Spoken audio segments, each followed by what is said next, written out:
I don't know what that means. Oh. Well now. It's Sunday, October 1st.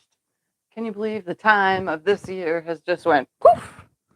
Where did it go? It's gone. It's already October, like for real. Anyways, hi, Tiffany here.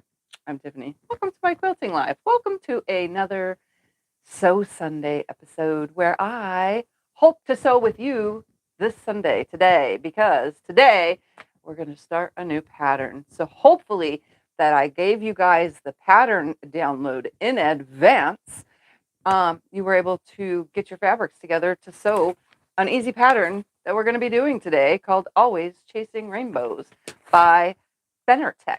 And if you type in explanation pattern, you should be able to get a link to that if you haven't already. Because I think I forgot to put it in the description, but it might be in the description. I have no idea.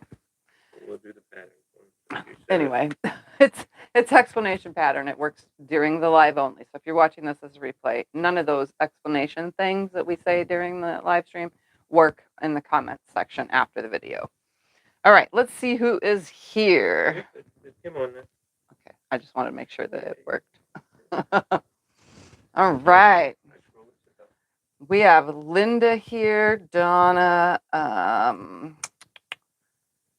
they were early, Mary, Nancy, Geraldine, Joyce, Frank, Linda, another Donna, another Linda, Catherine, Tamala, Martha, Judy, Jacqueline, Gloria, Tony, Lorraine, another Donna, Christine, Katie, Deborah, Polly, Greenland Quilter, which is another Katie, Deborah, Kathy D, Harriet, Susan, Jacqueline, Ronnie, Lori, Catherine, Tracy, Barb, and so many more. So there's a lot of you here. I don't think I got it all the way to the bottom. So welcome if I didn't say your name, and thank you for coming to hang out today.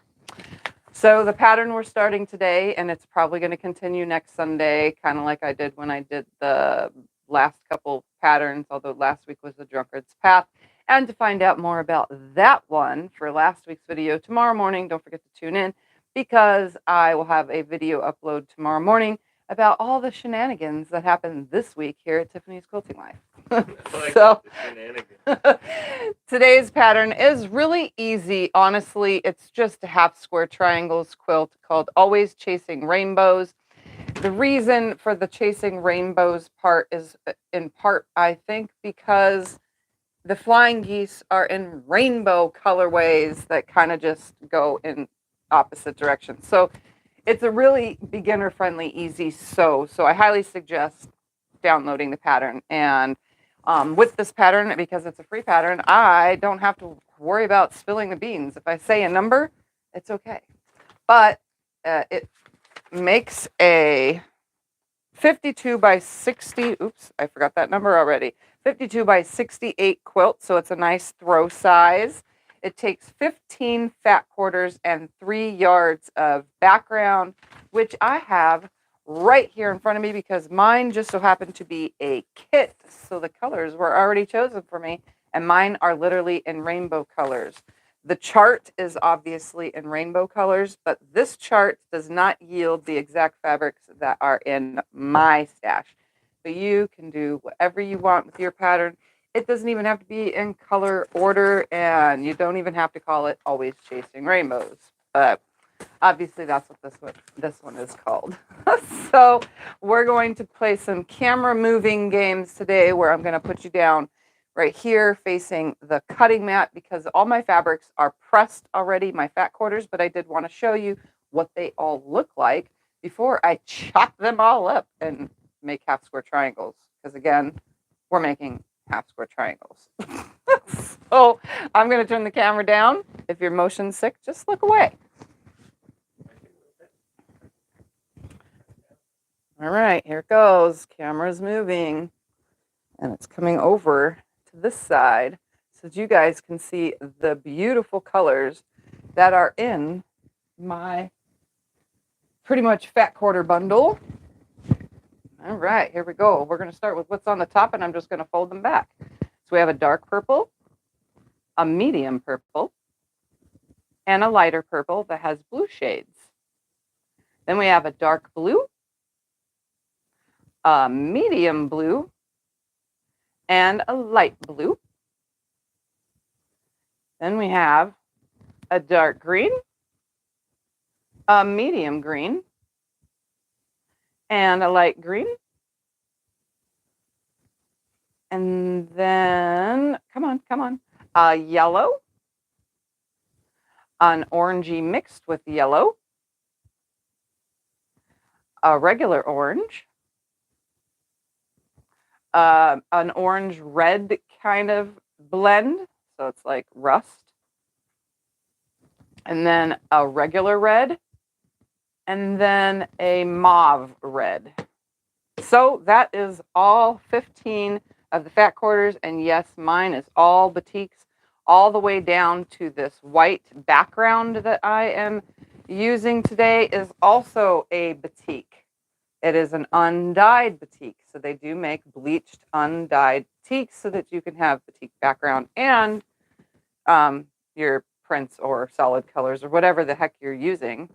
But we're going to go ahead now and open our pattern up, and we're going to go straight to the cutting directions, which are right next to the colors. Now, I do have to say this, since I'm not using the same exact colors, so far from what I've looked at, that all of these have the same exact amount of cuts, which is you're cutting 5 of a 4 7/8 inch square from every single one of these. A couple of them have 2.5 inch squares, which is going to be what is used for this section, but I think I'm going to save that for the end because I kind of want to do those in the rainbow of colors. So I might just get one from every single piece. And then one of these is 10, so it shows on one of my purples that I need 10 of the 4 7/8. Again, some 2.5 inch squares. So every single one of them is 4 7/8 inch squares. So we're going to go ahead and just cut 5 4 7/8 inch squares from every single one of these. So I'm going to cut 2 5 inch strips, or 2 4 7/8 inch strips, and then subcut those into 4 7/8 inch squares. You'll get 4 from one side and 1 from the other, and then the rest I'll use for anything else that I desire to make. And you can make this bigger just by adding more half square triangles, more rows going up and down. The choice is yours. The pattern is here just as a reminder of what we're making, pretty much. And then my background, I'm going to have to cut 80 4 7/8 inch squares from this as well. So I'm just going to move the background out of the way and do that last. And I'm going to turn this into 2 stacks because it's a batik, so it's a lot thinner. So I think I can cut lots more layers at once. And I'm just going to make 2 stacks here of whatever amount they are. Feels good. Let's add one more to this one. There we go. That should be plenty per pile. And I'm just going to go ahead and start making my cuts. And the first thing I'm going to do is I have all the selvages lined up. So it makes it easier to just line it up on a line on my cutting mat. And I'm also going to check to make sure that all the selvages are crossing a line so that I can straighten my fat quarters up, because not all fat quarters are created equal. They are all funky. Even once you press them, they kind of get funkier. So I'm just going to make sure it's all crossing a line. I am going to put a ruler on a designated line, and then I'm going to cut all that at the same exact time. Could you just use 5 inch squares? You could use 5 inch squares, yes. And why not cut just 5 inches instead of 4 7/8? Because we're cutting them on the diagonal. That's why I'm cutting 4 7/8, because it's being cut on the diagonal. So that way we don't have to trim our squares afterwards. Because it would not be fun to trim 180, I think it's 180, no, 160 half square triangles. So I'm going to go ahead and just cut the number that the pattern says. And if you don't know what 7/8 is on a ruler, I'm going to have to show you on a ruler that you can actually see the markings. Here's the ruler. You have 1/8, 2, 3, 4, 5, 6, and 7. 7/8 is that notch right before the 1 inch. Right before the 1 inch is your 7/8. So on this big, huge ruler of mine, it's a little bit thinner of a line, but we're going to cut it. 1, 2, 3, 4. We're going to look for that 7/8 inch mark, which is right before the 5. And this, if you have a really thick seam, I would, say your 1/4 inch seam allowance isn't exactly a 1/4 inch, then I would say cut 5. That way, everything is good. All right. How many quarters do you have? How many quarters? Fat quarters, there's 15. 2, 3, 4, and When did you get the white 7. batik? The white batik came with the kit. All right, so I'm only making 2 cuts. That gives me all of this fabric towards something else. Was this a pre-cut bundle? This was a bundle of 15 fat quarters with the 3 yards of background fabric. So I'm going to go ahead and line this pile up now on a line. Everything is crossing said line. Just making sure, because sometimes I don't like to waste fabric, so I do as close to the line as I possibly can with all my fabrics. And then I just line it up. And now I got to cut right-handed. So, because I'm not on the edge of the table, go ahead and cut all that off. And you can see my ruler decided to pick up this piece before I even got these subcut, but I'm going to subcut at the exact same time, so. All right. We're going to cut 4 and 7/8 again. So 1, 2, 3, 4, and 7/8. I'm just cutting 2 strips off of my fat quarters for this.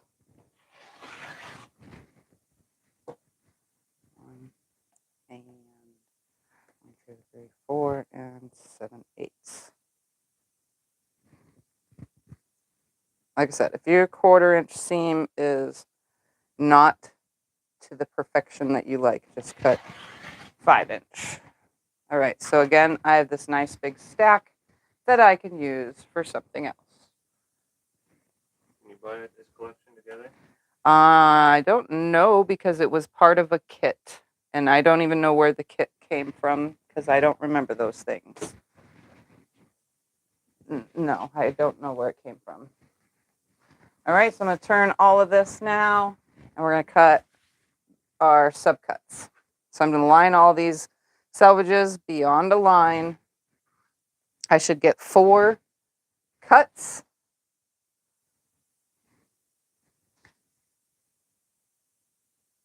I should get 4 blocks. All right, so I'm going to cut all the selvages at the same exact time. And then we're going to cut 4 and 7/8. 1, 2, 3, 4, and 7/8.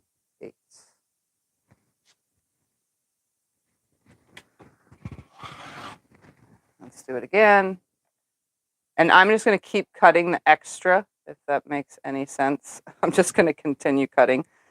Why? Because I can make all those extra half square triangles for towards the back, or just have in case I mess up. So that's what I'm going to do, because I still need to cut 2.5 inch squares towards the border, but I'm not going to do that right now. I'll do those when we get that far. Just like from the background fabric, I'm not going to cut the border fabrics. It has you cutting them all in advance, but I'm not going to do that. I will cut those later. And we're going to get one more cut. And this one shifted ever so slightly. Line that back up. 1, 2, 3, 4, and 7/8. You just have to keep looking to know your number. And all this is also scrap towards making something else. Why? Because, that's what it is. Now to take all of these stacks and cut them on the diagonal once. So from corner to corner, just going to line up my ruler, and I'm going to cut all these on the diagonal.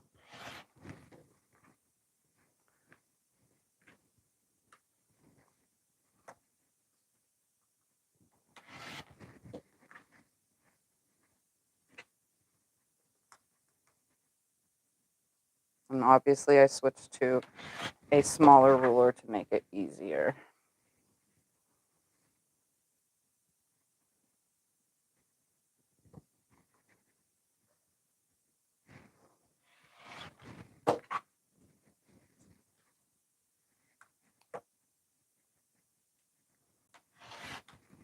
And again, if you would like to try this pattern, it's explanation pattern. And it goes straight to a download, so it'll go right away to the download. You don't have to go for one internet site to another and to another to get it, because it's a free download.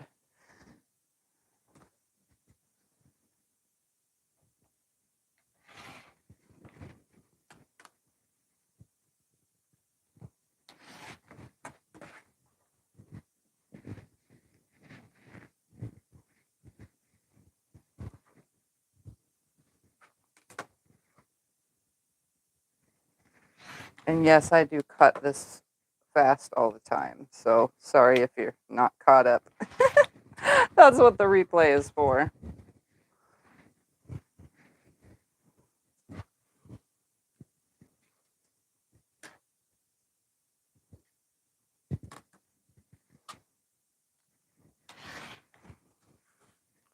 Again, I'm cutting more than I need to. Can you use a jelly roll? A jelly roll is 2.5-inch strips, not 5. You can use a charm pack or 2, 3, 4 charm packs, I think. I'm trying to think, for 160. All right, so all of my half square triangles of my colors are ready. Now to cut the background yardage, which is my white fabric. And we're going to cut, again, the same thing, 4 7/8. It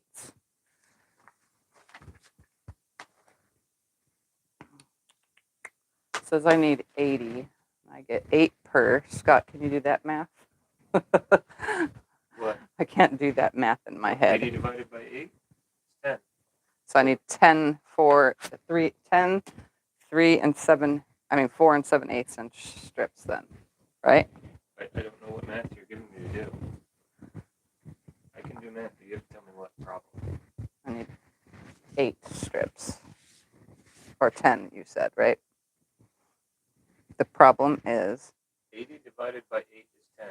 Okay. 80 divided by 10 is 8. 8 times 10 makes 80. okay. So I need Don't know if that's 10 the math problem. strips that are 4 7/8.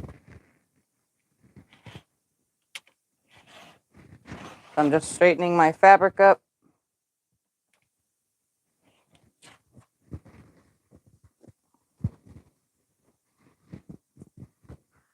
And let's do all that 4 7/8 stuff again. 4. Some people put a piece of washi tape on the line that they're going for when you need those oddball numbers to cut. It's a good idea. Yeah, put washi tape on the back of the ruler along that line. And it also gives you something to butt up to. But it allows you to not have to look for that marking every time. I don't do that, but I could if I wanted to. I just line it up every time. 2, 3, 4, 5, 6. This will be 7 and 8, and then 1 more cut.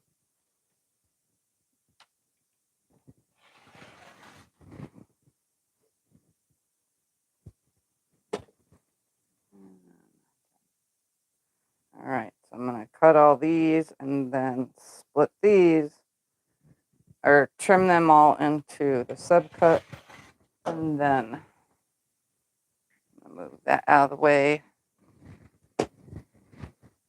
Now to subcut all of this.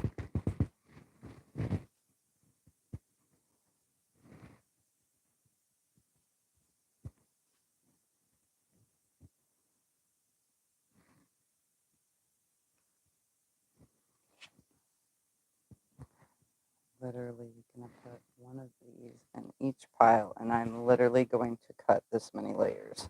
You have a big cutter too. Would that be better with all those thick layers or no? Ah, it's the same. Big cutter, little cutter, it don't matter. Because it's a fresh blade. It's not a fresh cutting mat. My cutting mat is definitely not fresh. All right, so I'm going to line this up. Cut the selvages.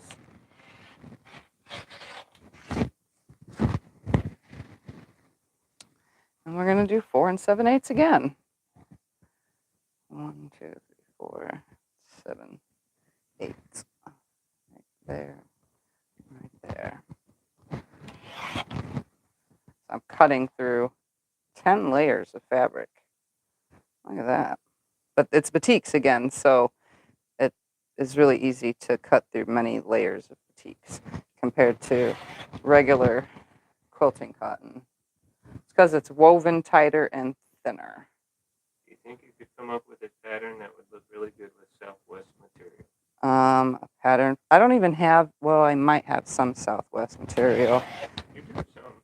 But I have the Southwestern Mountains quilt video. If you just type in the search bar, Southwestern Mountains, Tiffany's Quilting Life, it'll come up with a video that has a really cool Southwestern design video.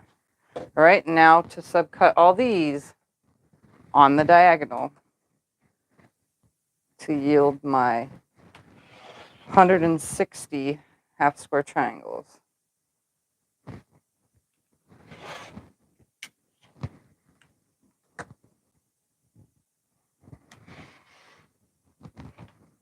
Come on, right there. That's what I get for trying to do that really close.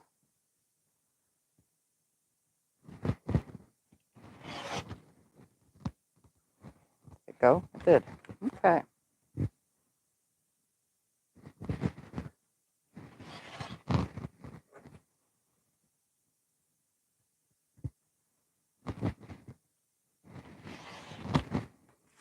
So this is another way to do half square triangles that you don't have to trim down to a specific size afterwards because you're starting with your specific size.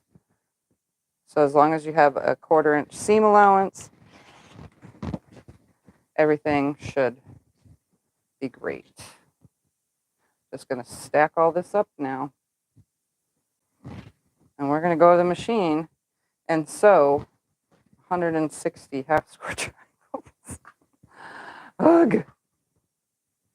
If you can't find a month from the puzzle mystery quilt, do you know if you can get duplicate directions from Cotton Cuts? You can get the directions from Cotton Cuts, but I don't think you can get the fabric if it's been passed, if the time has elapsed.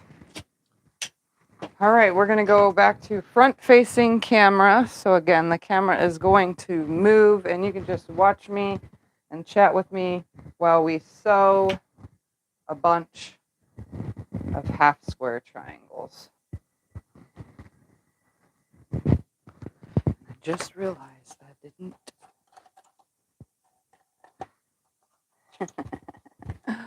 Look at that. That was an easy flop. All right. Here we go. Look at all this.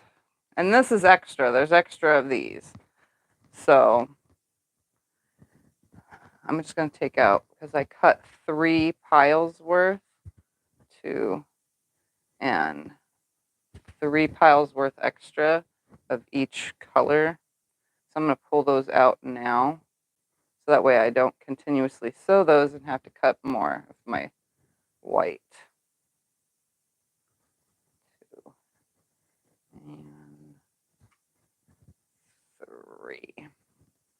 So those are just my extras, and I will sew into something else, not right now. This is everything I'm going to sew right now. All right, so make sure that you have a 1/4-inch seam. I use a seam guide, plus I have seam tape, and you can use a ruler. Put the ruler at your 1/4-inch mark right up to your needle, and then line up or butt up your magnetic seam guide to that, and or eyeball it as best as you possibly can.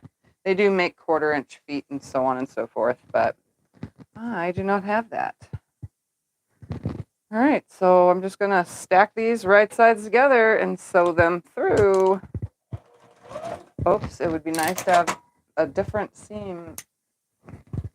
I stitch with a 2 usually, but I was binding this morning, so I had it at a 3. Huh? Oh, my little cockroach. My cockroach is my new mascot right here. He just sits right here on my machine because he kept falling off the top because he, doesn't like to sew with me. Tell me where you got it. It came from Ian yesterday. I opened the package from our collab, and that just so happened to be in there. He didn't get a chance to scare me because I had to look for mine, but he did sort of get a small ooh out of Becca, and definitely got a whoa out of Teresa. If you guys haven't watched that video yet, that's on Ian's channel. If you type in explanation Ian, our collab. So if you guys remember in April, we did the collab with the 4 of us. So Becca, Ian, Off Kilter Crafter Ian, and Teresa Louise, I Quilt 2. We did a collab here on my channel, and this for the fall Halloween season, we did it on Ian's channel, and then next will be either Teresa's channel or Becca's channel. And you have to keep up with our channels or subscribe to our channels so that you can find out what we do with our projects after those live streams, or how they're coming along or whatever.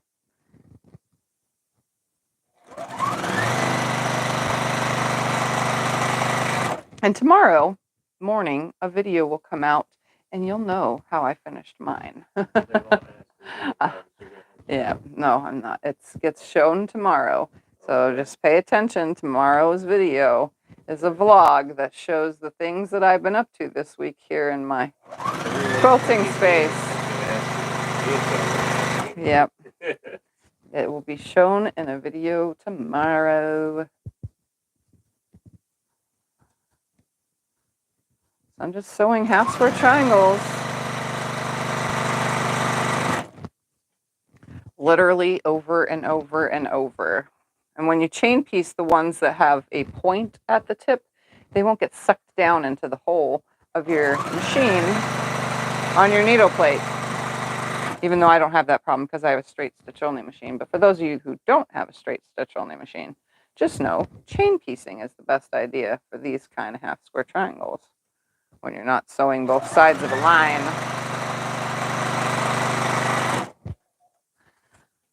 Just one right after the other, over and over and over. Whew, this is going to take me a while to do.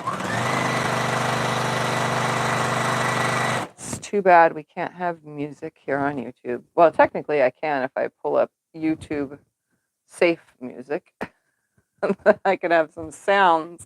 And when I sew by myself in here, I usually have the radio on. It kind of adds some excitement to the fun of sewing by having a radio on and singing annoyingly loudly like. Which is what I usually do. And dance around, because I like to dance. Even if it doesn't look like dancing right now, it looks more like a workout or a stretch. Which is kind of funny.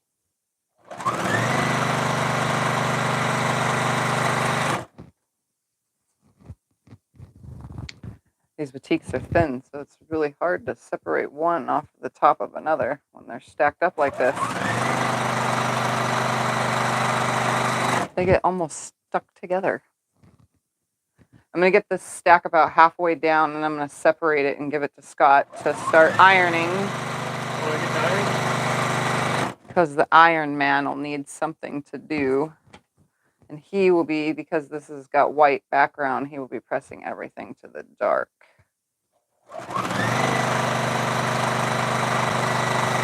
Unless it says otherwise. Does it say otherwise?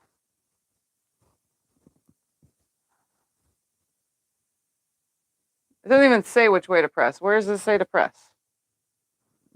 Lay it out, blah, blah, blah, complete, make the combination. It doesn't even have arrows to press. So I guess you just be smart and press to the dark. Because if that's pressed to the dark, oh no, see, half is going to go one way and half is going to go the other. So they're not even going to nest. I'm not even going to worry about it. They're all just going to get pressed to the dark.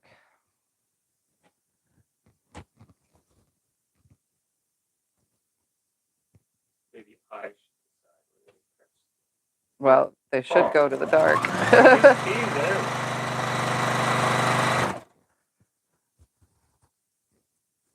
Oh, yeah. Come on. One of these. One of these.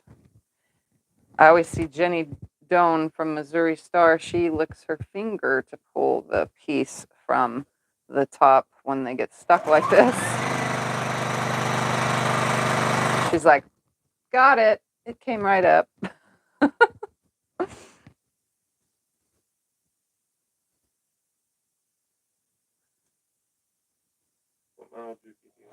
I use the Juki TL 2010Q.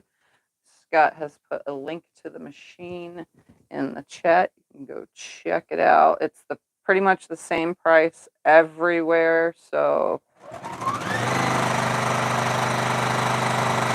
that tells you all the specs and everything about the machine, how fast it sews, what feet it comes with typically, but that company might have different feet that another company doesn't send.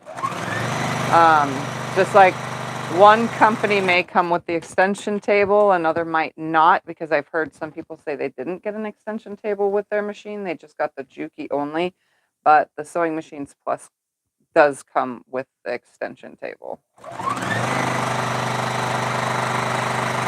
I don't know what I would do without the extension table. Like, it really helps having the extended base to have somewhere to lay everything out, because my desk is kind of short, so I would be laying it out way down here and then having to lift it up, and I think that's more movement than I need, because it's repetitive movement, so it kind of makes you achy. Doing half square triangles. Why is there dog ears? The dog ears are because when the fabric is folded back, we're going to pull a block here. When you have it pressed back, just going to finger press it back, what's happening is you're shortening the size of the block. So right here, it may look equal, like when you open it up, but as soon as you press it open, you're shortening that size of the block, and you're equaling out this side, but not with this corner. So that's where these dog ears come in. These little pieces right here is what we call dog ears in the quilting world. Although I still love, to this day, my mom's way of saying circumcise the fabric, because we're chopping it off. I never heard that. When did your mom say, I like that? Yeah, she said that a long time ago on one of my lives. She's like, now we need to circumcise the fabric. I never heard that. That is funny. So, yeah. Little, always something new a little here. quilting humor. But yeah, in the quilting world, it's called dog ears. And, I'm just going to go ahead and snip these apart now and pass this amount to Scotty, because by the time he gets these pressed, I'll have another amount with this many pieces for him to press. Yeah, because I'm slow and you're super fast. I'm a lot faster than he is when it comes to getting all this pieced. So it's going to take him a bit. All right. So let's get back to it. But yeah, that's where the dog ears come from, is piecing it. You won't have it on a square with a square block. It's only with half square triangles or with flying geese units or anything that has a half square triangle unit coming on to a block, you'll have them with a square and a square. You'll have them with a lot of different blocks. Just not square to square blocks. So you won't have to worry about that. But it's best to cut them away to prevent bulk from your seam allowance. Because when you go to sew your blocks together, if you don't cut the dog ears away, then your seam allowance in those four corners that come together is going to be so bulky, and then long arm quilters don't like that. And when you quilt it yourself, you're going to have humps and bumps all over your quilt. What'd you say, Scotty? I said you should know you are one. Yep. You is a long arm quilter. Come on. Yep. Yep. I long arm quilt for people, and I definitely don't like when those are left behind. I mean, I can't stop it, and I trim them away if I know it's going to be super bulky, but I prefer if my clients, cut them away first. Most do, though. It's very rare. Someone will forget one or two in a block, but that's about it. It's not often that they leave them behind on purpose. When I was a beginner quilter, I left them because I didn't know. I didn't know you're supposed to trim that. I just sewed things together, and yeah, so I had a lot of wonky bubbles and bumps and divots in a lot of my quilts because I left all that stuff behind. Here you go. This is me. I use a hammer to smash down those thick corners. Yeah. That's what I do. All right, we are out of bobbin. It's a good thing before the live I took the time to wind some bobbins. Because I was being smart. I was being so smart. I knew I'd be continuously sewing, so. And that probably wasn't a full bobbin anyway, so, because I was binding, like I said earlier.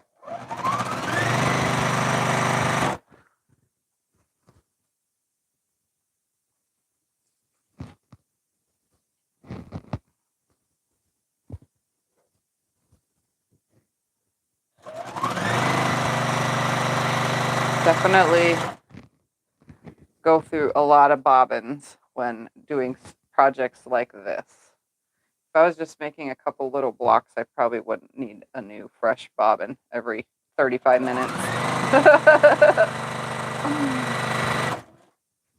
But you can't make a big quilt without it. So you need to roll a bunch before you start.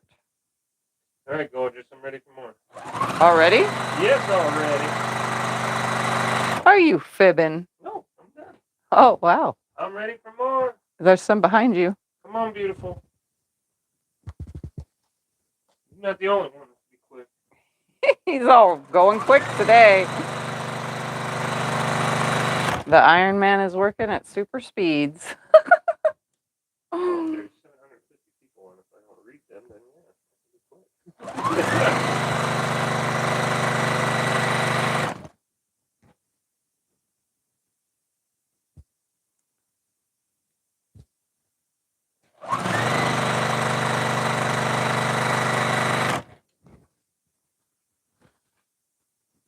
Oi, come on, just one piece. Just one. Thank you.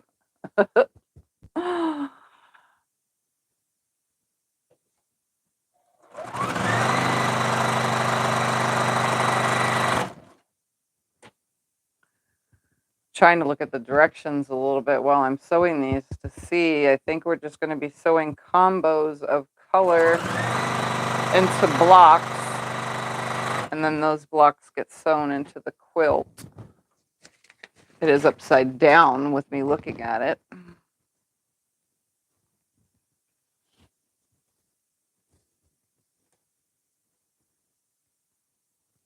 Come on, right there.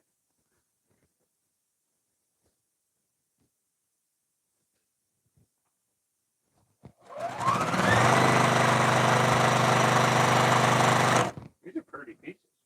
Yeah, they are very beautiful colors. Scott was saying that they're pretty pieces. It's a very beautiful color palette.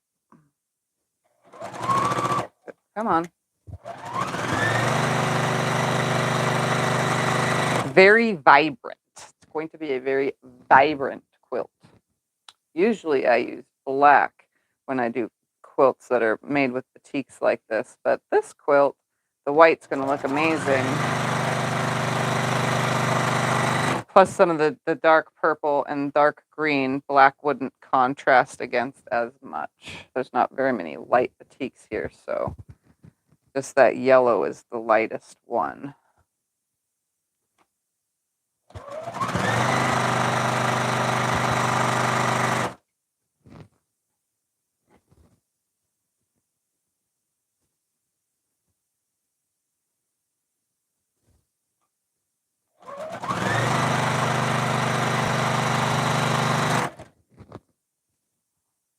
Ooh.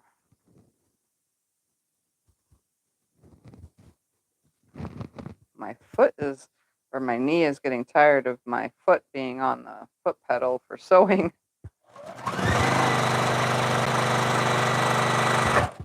It's time for an adjustment. Move it over. Stretch my knee real quick under the table.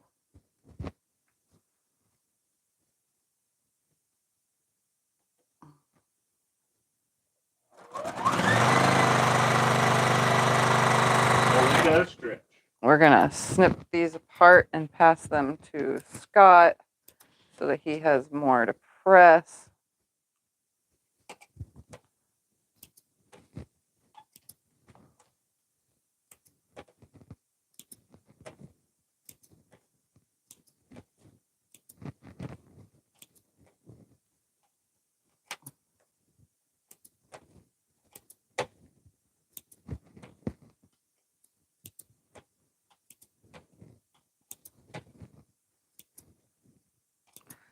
Snippy, snippy.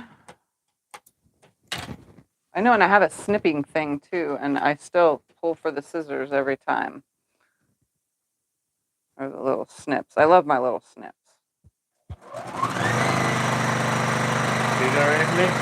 Yep.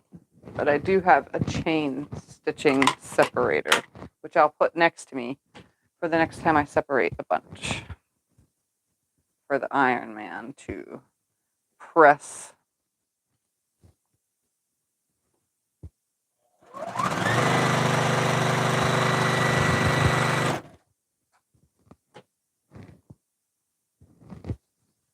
Me to work, huh? Yes, putting you to lots of work today.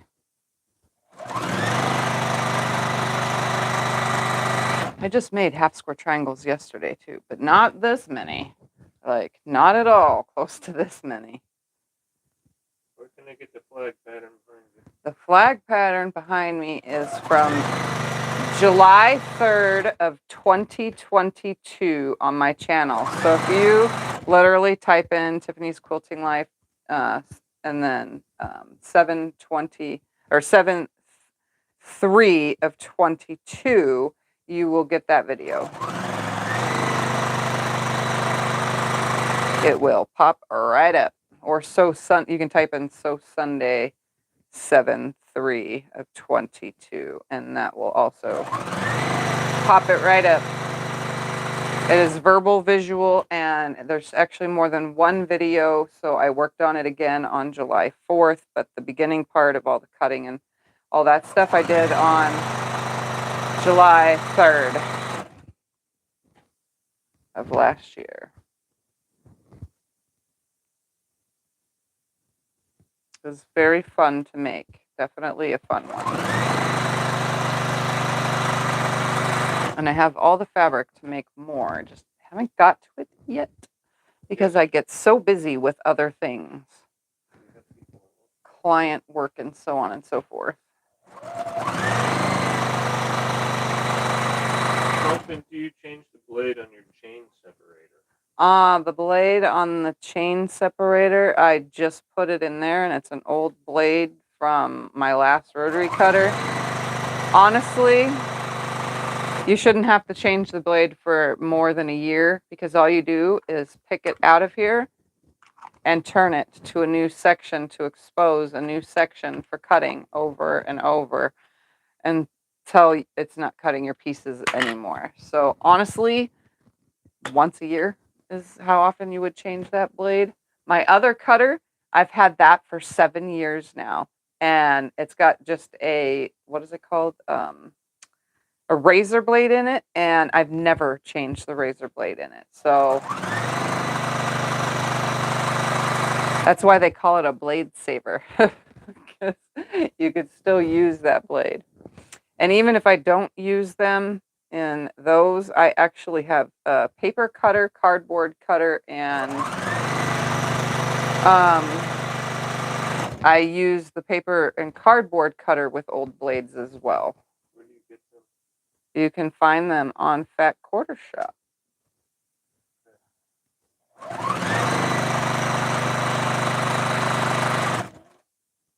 This one, at least, you can find on Fat Quarter Shop. And it has a little screwdrivery thing. It magnetizes closed, but lots of other places probably sell it. Oh, get in there, you little screwdriver. Stuck on the magnet. Yeah, that's where they sell those, but you can find them at all other places too. That's just my affiliate. It helps me out when you guys use my links that are given to you during the videos and on my page.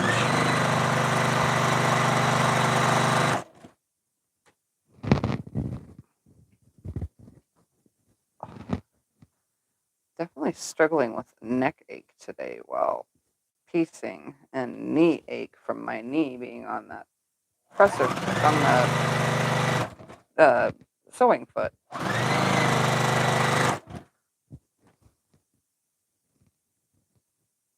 It's just a struggle all around. But it's not going to hinder me.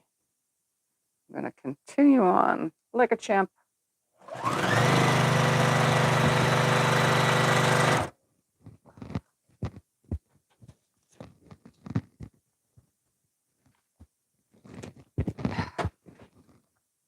Can you use layer cakes?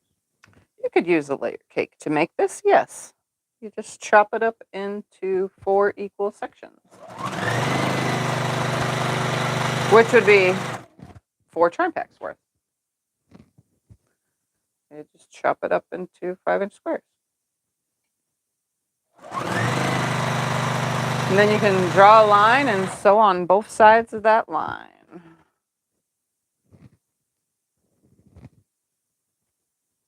Or you could do the 8 method of making 8 half square triangles at the same time on the 10-inch squares and not have to pre-cut them at all. Just cut them after the fact.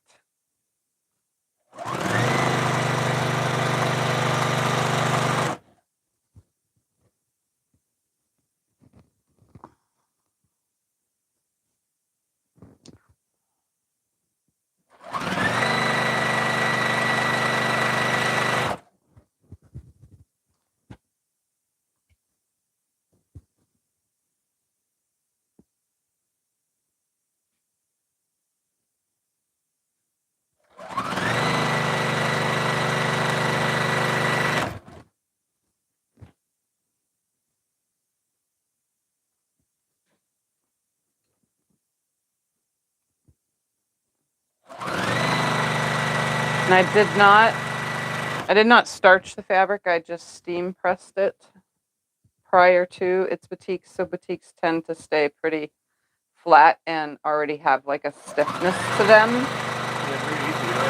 And really easy to iron and so on and so forth. So they really don't need starch unless you want to sew paper, because that's what it really turns into. Like I said, it's very thin fabric, so no need to starch first when using these unless you absolutely have to.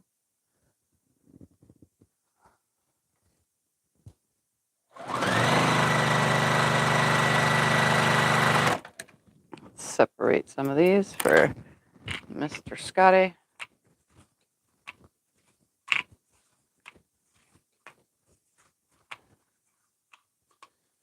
Ready. That way he can keep up equally with me. Gets things done a lot faster when you have an iron man to iron for you.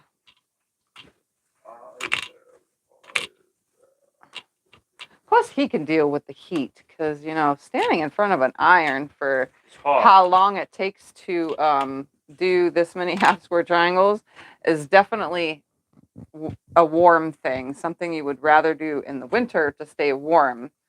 But it's still warm outside here. It was 82 degrees today, so I mean, that's not super hot. It was nice this morning. It got to 64 this morning. I was like, what? I pulled out a robe even because my robe is super warm. And then, Yeah, today and tomorrow are supposed to be nice, but next weekend it's going to be hot again. Yeah. It's going to be back to right at 100.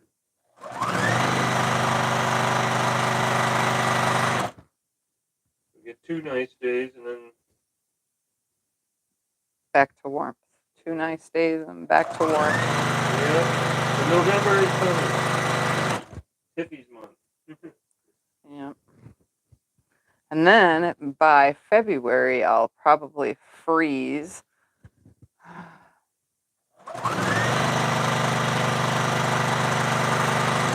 Because February, I'll be in North Carolina and Virginia. So it's a lot colder there than it is here. And I definitely don't like anything under 70. Be like, brrr.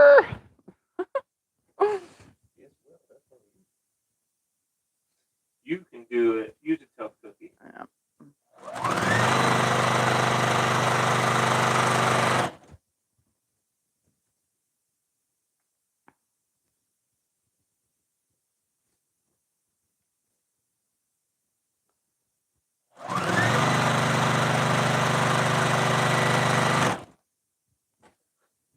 Whew. Seems like I'm like close to done, but I'm really not. So much to go. You're getting there.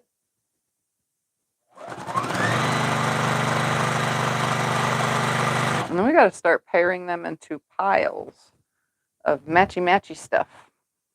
Goodness, do you have a furnace in your house?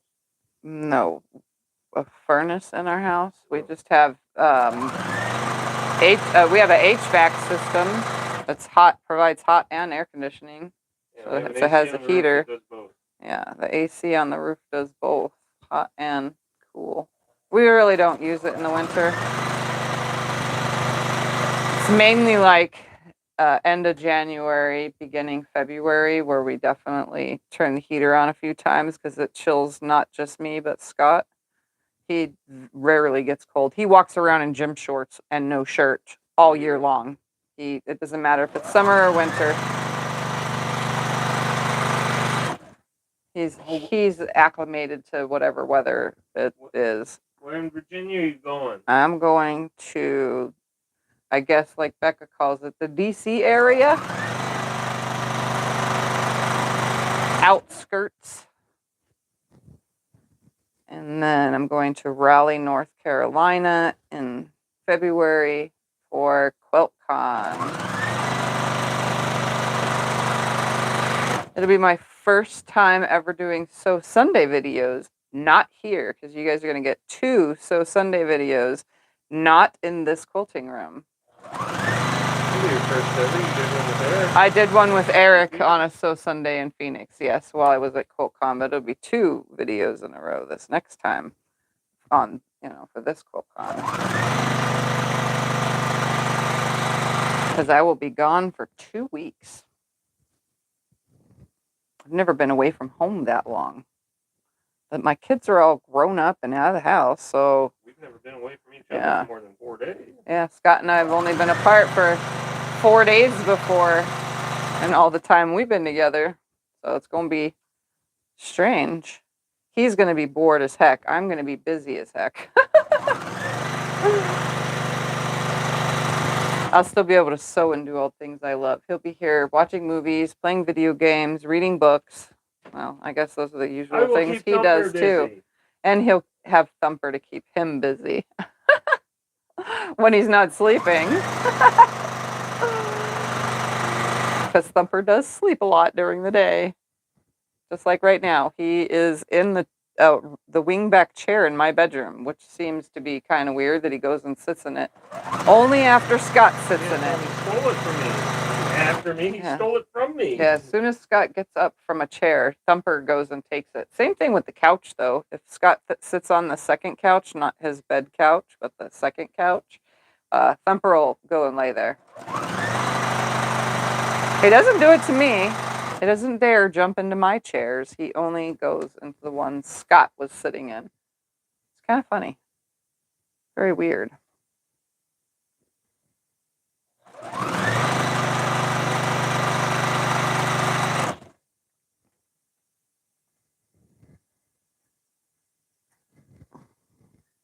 One lady says I ought to sew you something while you're gone. Tell him I don't dare use Yeah. the machines when you're not here. He won't dare use my machines when I'm not here. I'm a smart husband. I know better than that. He won't touch none of this stuff. These doors will be closed for 2 full weeks. Unless he has to grab something from in here, like a pair of scissors or something. But he knows not to touch the good scissors, because we have paper scissors. I'm a smart husband. Yeah. I don't touch the wife's things while she's gone. He won't touch any of it. He knows how to use the embroidery machine very well, but he won't even touch that. Because he has no need to make anything. So there definitely won't be anything happening in this room.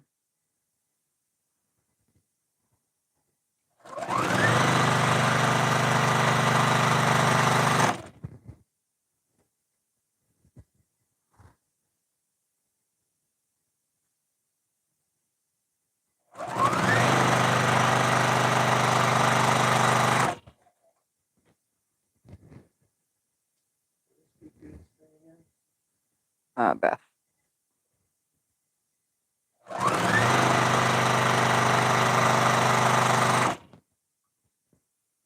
And don't forget my moderators out there. Some of them, the ones with the blue wrench, some of them have their own channels. So don't forget to go and you could type in explanation friends, and I'll give you a list of the ones that do have YouTube channels that you can type an explanation in their name, and it'll come up for their channel. Click on that and check out and see if you like what they have on their channels, and subscribe. Have you used your long arm? Scott has used the long arm, yes. And I was quite. And he was quite okay with it.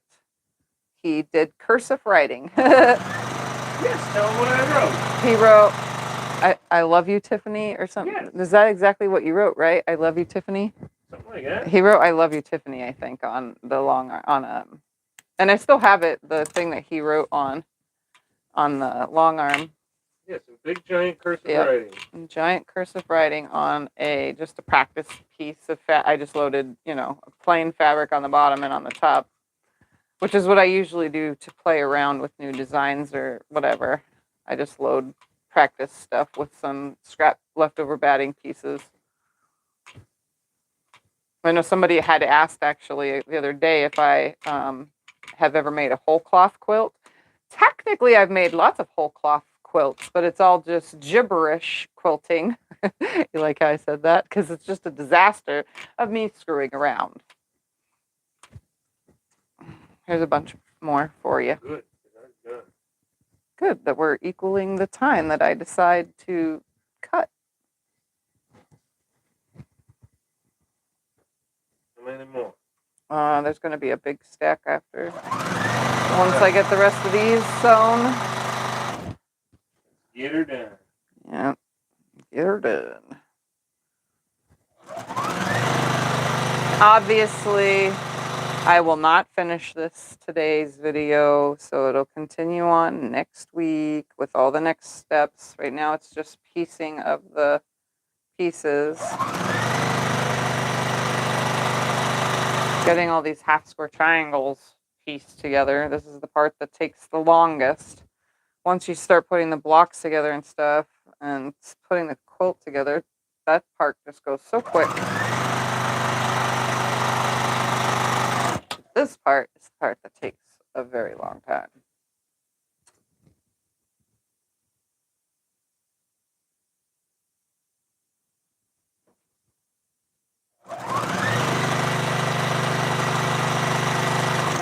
Have you tried the gypsy quilter seat? The Gypsy Quilter seat. I didn't know they make a seat. I It honestly, helps when sitting and sewing for long periods of time. I haven't tried very many seats. When I was at Sew Yeah last time, I sat in a bunch of their chairs for sewing. They have all sorts of different ones. I sat in a bunch of those. I really didn't like any of them. I've sat in all the ones that Walmart sells, at least the ones they put on the display. I mean, the one I have, I don't even like. I bought it to replace the other one, which I absolutely hated. I got this one so that after my hip surgery, it would feel better. But no, absolutely hate this one too. I think my skinny little bony butt just does not like chairs, honestly. And sitting for me puts a lot of pressure on my joints, which I already know are screwed up because I've had to have them fixed now.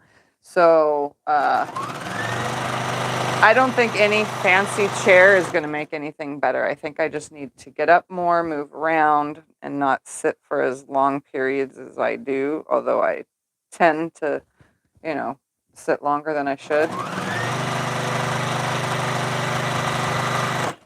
Sometimes I'll sit here for like 3 hours, 4 hours just sewing. The only thing that I do differently when I'm not on camera is I do get up and press because Scott doesn't really do much pressing when I'm not on camera, and when he does, it's because I ask him to. Hey, I try and do stuff all day long. But when I'm filming for other videos and stuff, usually I do it myself so that you guys can see all the steps, and I usually time myself so that I have a general idea of how long a quilt took me to make.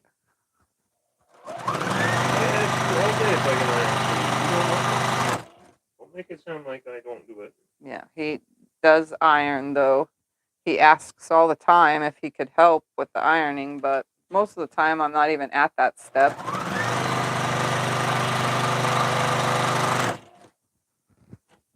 And I just do it myself. So that's about the only time I get up is to get up and go to the iron, which is why I prefer not having, I know a lot of people out there prefer to have like an iron station, a cutting station, and a sewing station all within the turns of your chair with an L-shaped type of desk.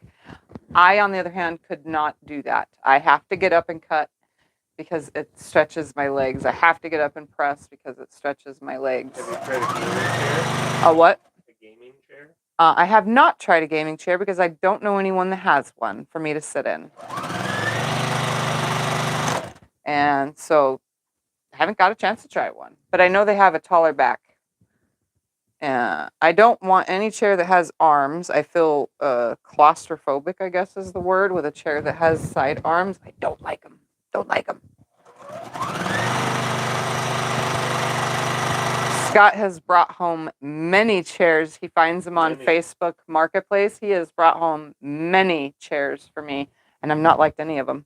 They all are either too big for my butt, like the chair is so enormous that my butt sits in the bend part, which actually aggravates me, or there's something wrong with them the way they sit, or because they lean back too far, or just all sorts of different reasons. Comic book board or boards? BOARDS. Yeah, boards. Yeah. Oh, yeah. Like boards to board. I think it's board then. Yeah. Well, I don't think it's board like border, which is spelled totally different. It's board as into board, or board like a box. Or maybe it's an emblem. I don't know. Maybe I should have written it down because it's not coming up. Oh, I don't know.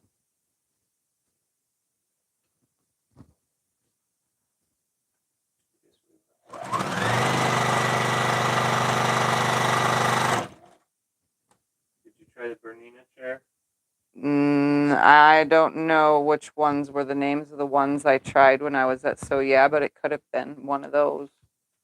I definitely don't like the Arrow chair. I know that for a fact. That one to me is like sitting on a rock. I definitely didn't. There was a fancy one when I was there, sitting on all their chairs. It had all sorts of pivoted this way, it pivoted this way, that way. It did all sorts of fancy stuff. And it also had the arms, but the arms went up if you wanted them up and out of the way. And I thought that was a cool feature because most they don't usually move. They're, stationary. And I liked the chair's design and stuff, but the comfort wasn't in it. But it's like that with beds for me too. So I struggle with things that you sit or lay on. Couches, same thing. We have gone through, since me and Scott have been married, we've had like 8 couches because I don't like any of them. And he's the one that sleeps on it. So, I just don't like them. I don't like my beds. I constantly want a new mattress, but they don't, you can't really get a mattress like when that purple mattress came out, I really wanted to get one of those. But what's the point? And you have to pay for it in full. If you don't like it in 90 days, send it back and get your money back. But, I don't think 90 days is enough time for me to sleep on a mattress and be like, okay, I do hate this.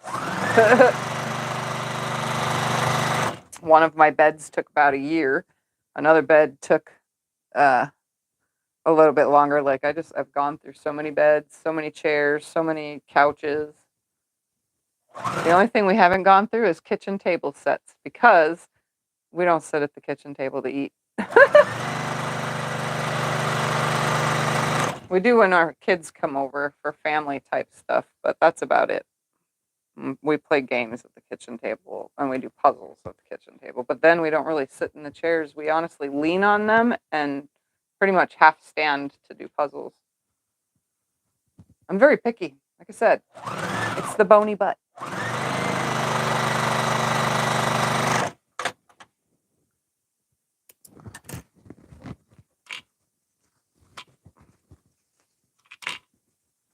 We're getting close.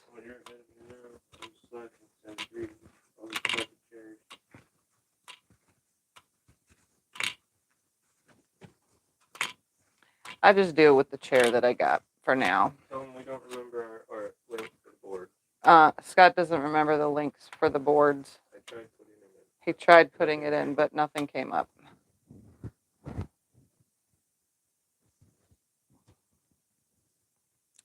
I thought it was written on the paper. I looked at the paper earlier. I'll have to make a new one if it doesn't work. He has a little cheat sheet of all the different codes for you guys. Huh? Because we have so many. Because we made them easy. I used the matte one. That one worked. But the board, I tried board and boards. None of them came up. So I don't know. Well, I'll just make a new link and put it in there later. You'll have to remind me because I won't remember on my own.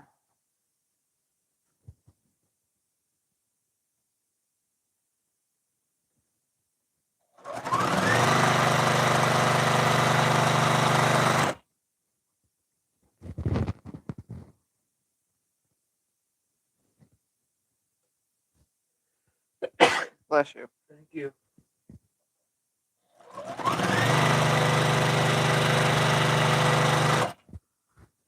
Getting close here.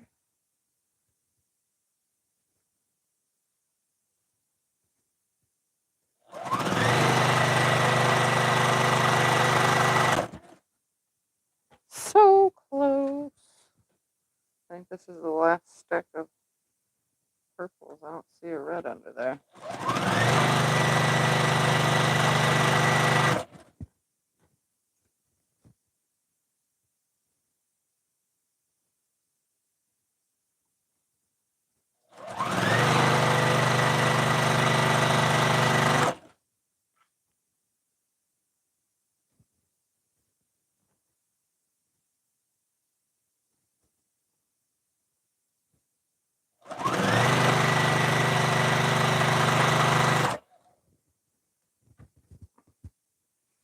stretching my leg again under the table. I probably should get up in a second because I've been sitting here for quite some time, but I'm literally almost done with these half square triangles. So it's like sometimes I just push myself way too far to get something done. I regret it usually later, which is fine. I'm having fun for the moment. Get a drink of water. Read some comments. And I will finish up.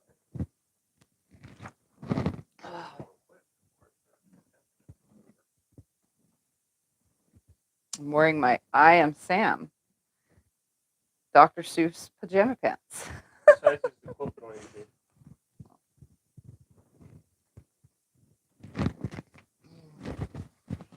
The quilt is going to be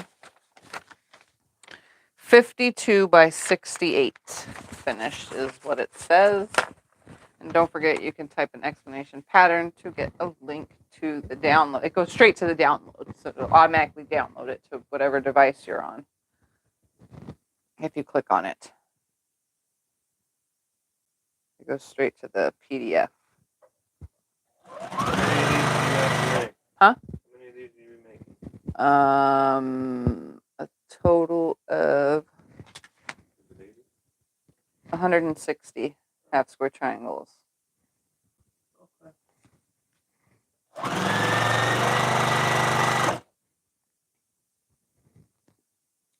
It's a lot of half square triangles.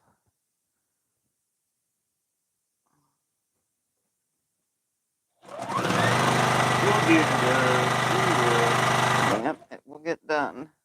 Literally almost in just a few more squares or triangle pieces. Come on, line up. Thank you. Stay. Don't move. Don't adjust. Just stay where I put you.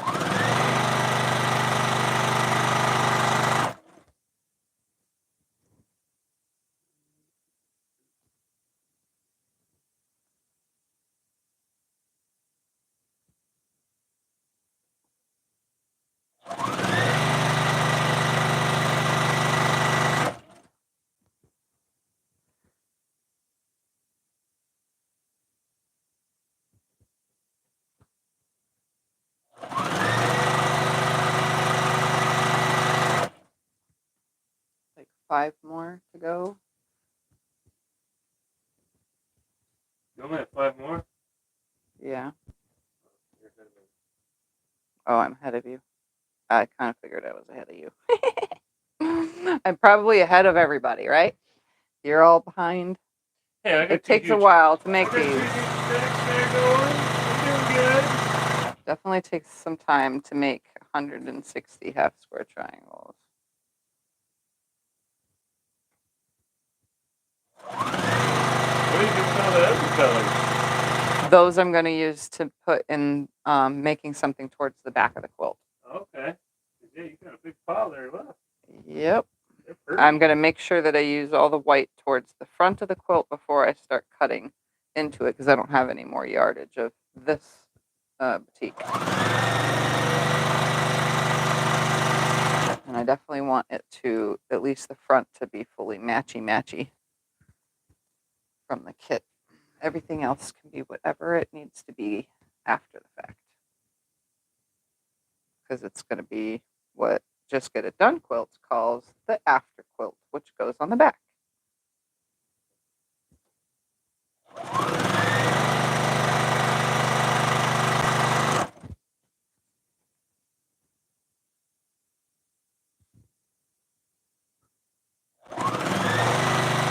All right.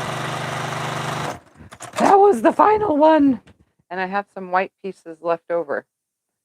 So I probably overcut on my half square triangles, or maybe I over not cut on the other ones. I don't know. Whatever. Over not cut. Yeah. Like undercut. You over not cut. I know. I'm so weird when my my mind confuses itself when it's talking. Sometimes I even say things backwards. I don't mean to. It just happens. It's the MS problem. but it's also a getting older problem. All right, there's all those. I guess I Little could of each, start huh? making stacks of the ones that are already done to pair up. All right, so the next step is to make 10 of each combination. Well, I've gone and done that already, and it wants you to A through P in the letters, which I didn't do. So I'm just going to go ahead and I'm going to kind of use their picture as a guide to help me decide how these are going to be laid out. Now I do need to go through and cut all the dog ears off of all of these because I don't need to trim the blocks. They should all be 4.5 inches. We're gonna make sure 4.5 by 4.5 exactly. Let's do some double checking with another piece. 4.5 exactly by 2, 3, 4.5 exactly. So yeah, they should all be exactly 4.5, but I don't want those dog ears. So let's play with some scissors for a few minutes and get rid of these. Which foot are you using? That is the foot that comes with the Juki. It is, some people call it the quarter foot, but it's actually less than 1/4 of an inch. It's not quite 1/4 an inch. So I don't use the foot as the guide. I use a magnetic seam guide as my sewing guide.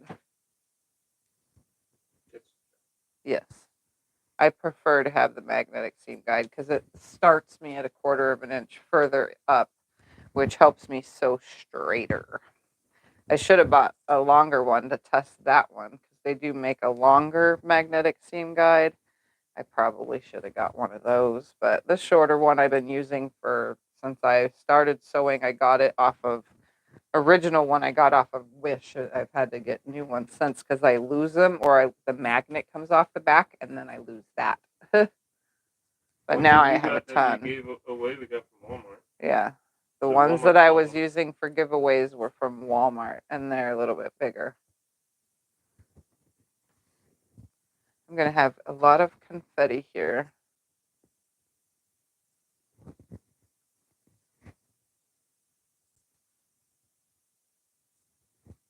It's going to take me a bit to trim all these off. I should just switch to the rotary cutter because I seem to do it faster with the rotary cutter. Well, then, yeah, do that. Instead of scissors. Fast as your middle name. Or not.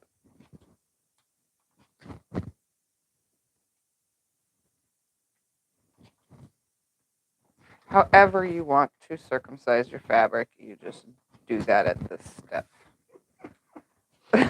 Sorry. Every once in a while I remember that and I'm like, yeah, my mom was onto something because it makes everybody giggle every time I say it. Like a little kid. Yeah, definitely funny.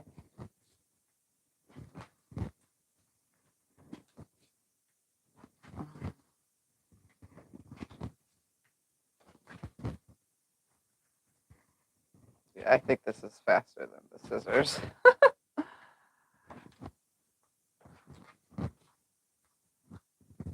Making myself rainbow confetti.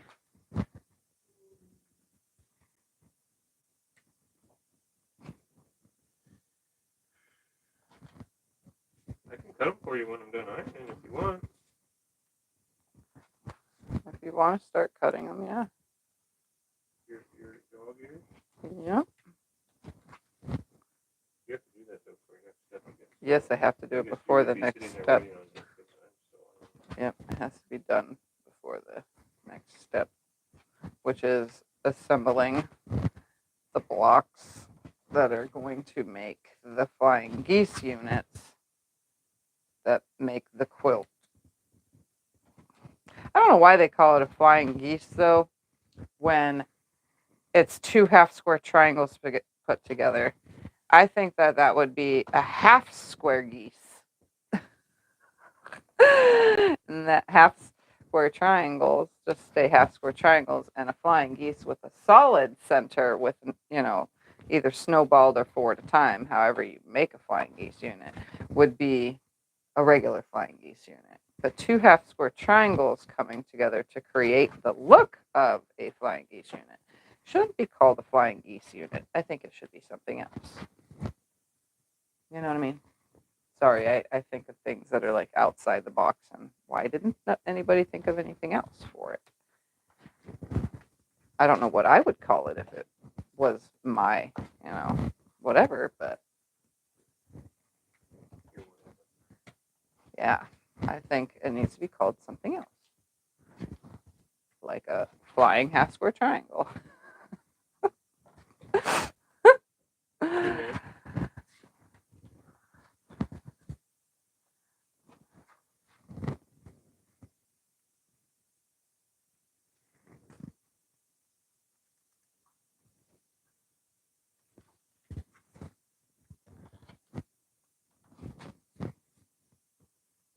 I bet you guys, some of you are contemplating what it could be called, right? What two half square triangles coming together to make a flying geese unit? What it would be called if it wasn't considered a flying geese?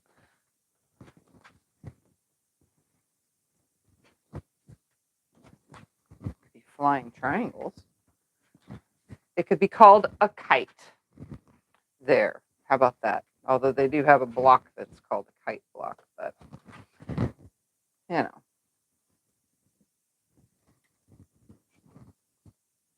Just trying to be creative with the way things are named in the quilting world.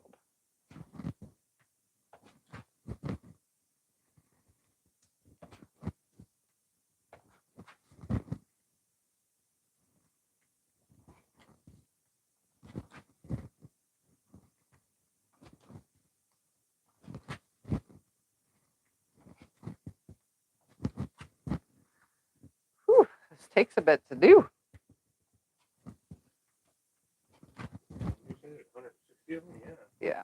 Yeah, there's 160 or thereabouts. Probably because I overcut with my other pieces. That or I undercut. Either way. Over, under. Yeah. We'll find out when I go to put the quilt together.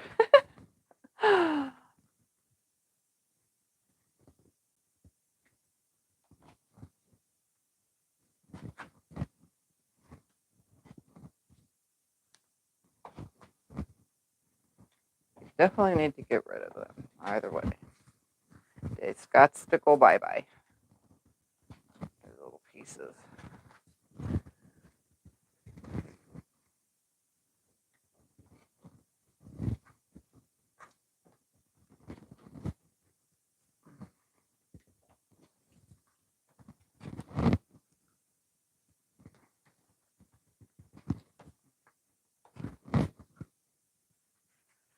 Whew.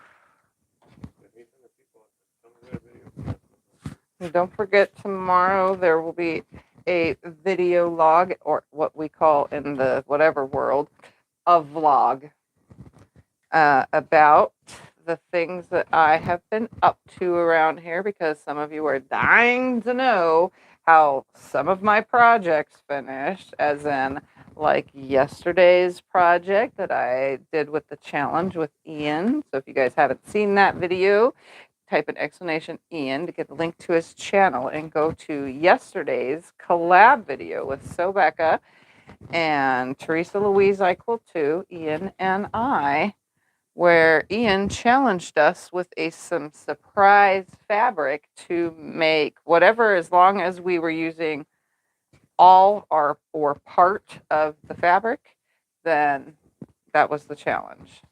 As much or as little, as long as it was used into something. And Becca and Teresa and I all chose to make bags.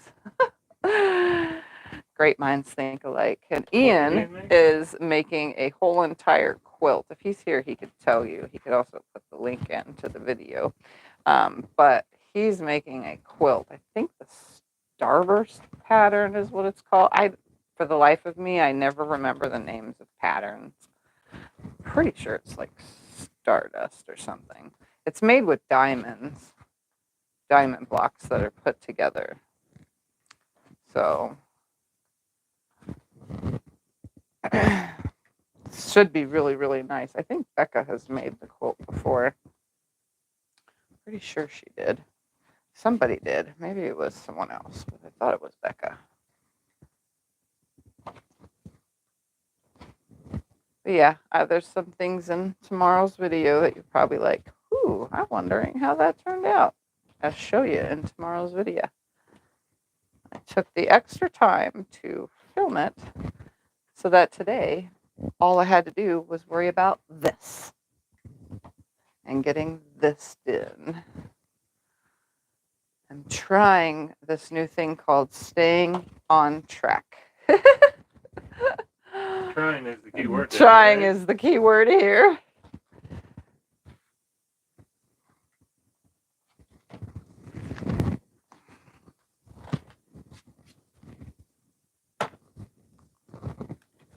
Yep.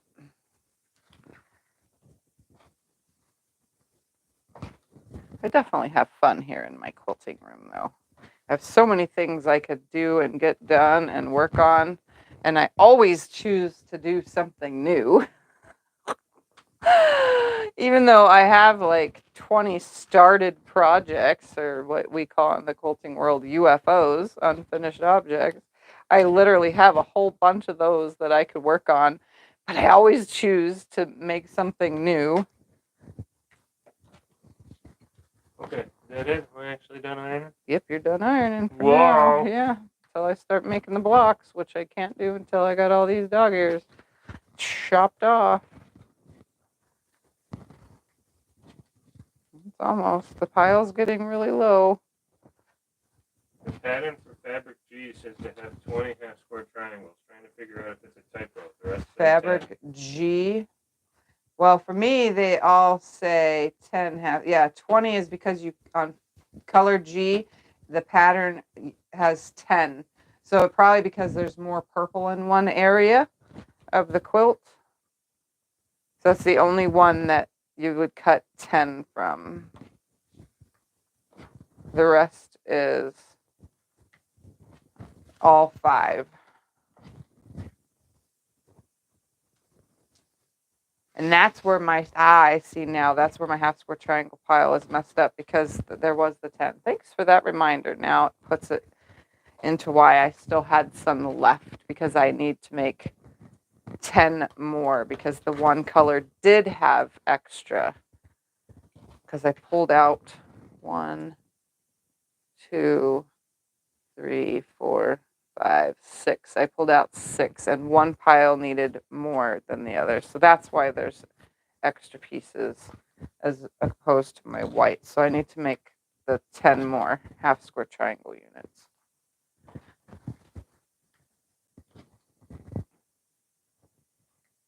But I don't want them all to be just one color, so I'm just going to pull from my pile is what I'm going to do. Because my layout will be just slightly different. I mean, it's going to be the same layout, obviously, as the pattern, but the color variation is going to be different, which I'm going to assume all of your color variations are going to be different too, because not everybody went out and bought Serenity Passion, Serenity Cobalt, Serenity Leaf, Serenity Sunset, of all those Benertex fabrics.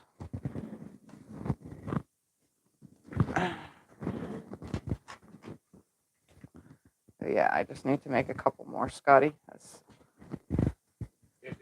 was going to say, do you want me to start cutting? But you're almost done. Yeah. Actually, what you can do is pull out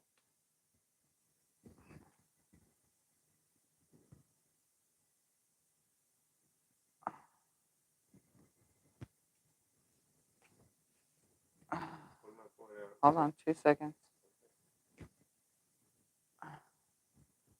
Enough to make 10. So either 2 purples, 2 greens, 2 reds, 2 yellows, 2 dark Enough blues. to make 10, so you want me to pull out 20 pieces? Yeah, so no, 10 pieces.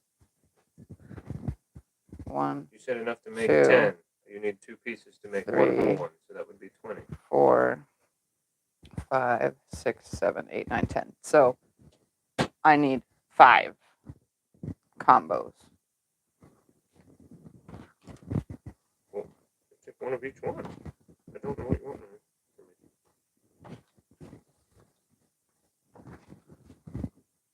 You only want 5 pieces Yes. now?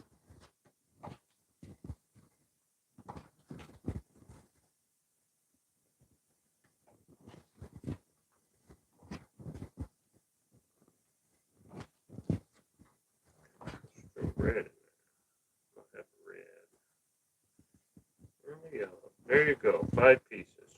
Now 5 of its matching pieces. What? Now 5 You more said 5 pieces. pieces. Yeah, 5 of its match now. Find the 5 matching. I have no idea what you mean. If you're using this dark green, find the other dark green. If you're using this light blue, find the other light blue. In that pile. Mm-hmm. Find another yellow right here. I need 2 of those. Oh, you want 2 of the exact same? Yes. Why did you say match? You should just said the exact same color. The matching does mean the exact same color. No, you confused me. Why do you have to make fun of me?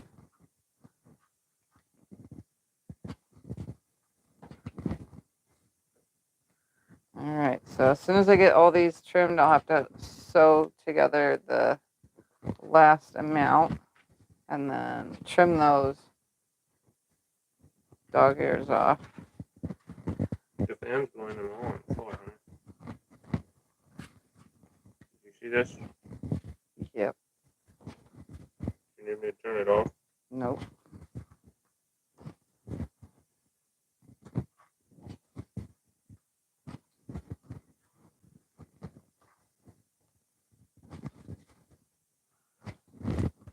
Yeah, I'm going to have a wide variation of color with mine. So you're not fully done with the pressing, but momentarily you are.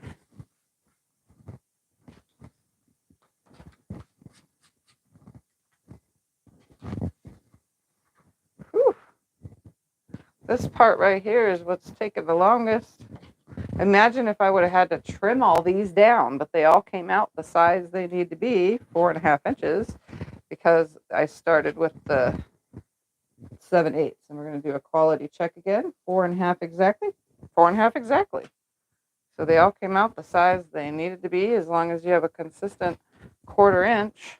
So cutting 4 7/8 on the diagonal ones yield me the correct size block in every single one of them.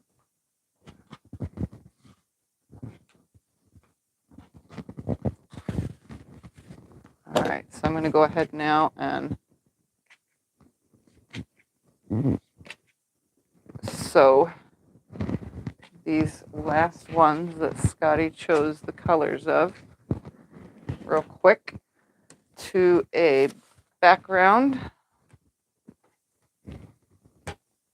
And that way I can have all the pieces that I need for this quilt.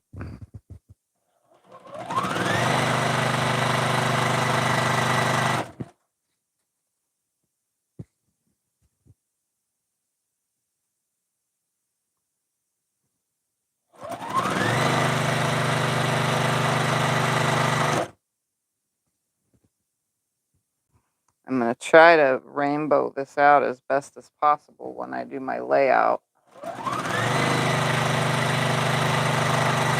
As similar as I can to the pattern. Obviously, it's not going to be exact. And if you're doing other colors, it's obviously not going to be exact for you either.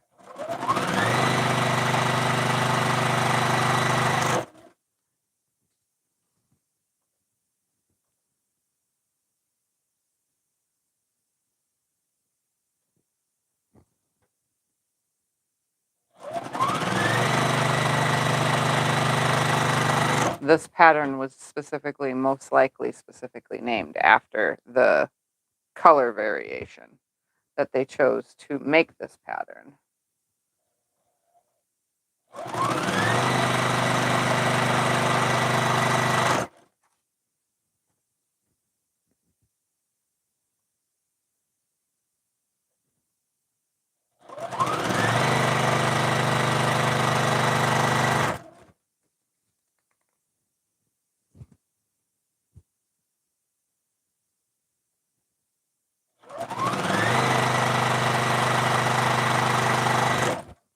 Two more.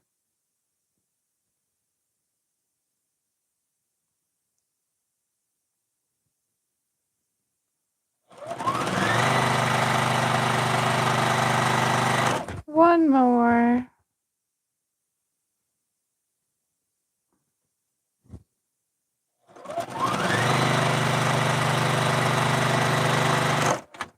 All right, so here's the last of them.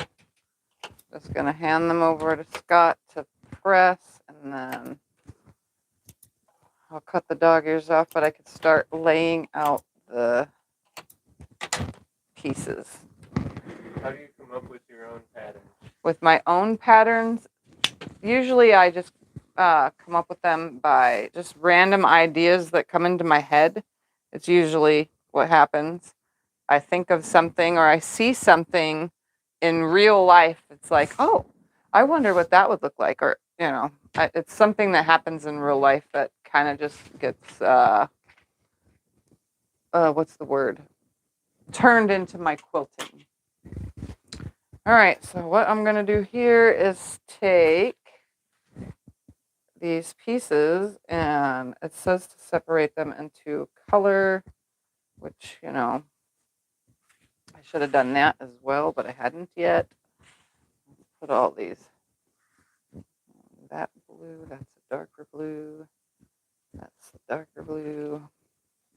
That's a different red. These are the same orange. That is a medium green.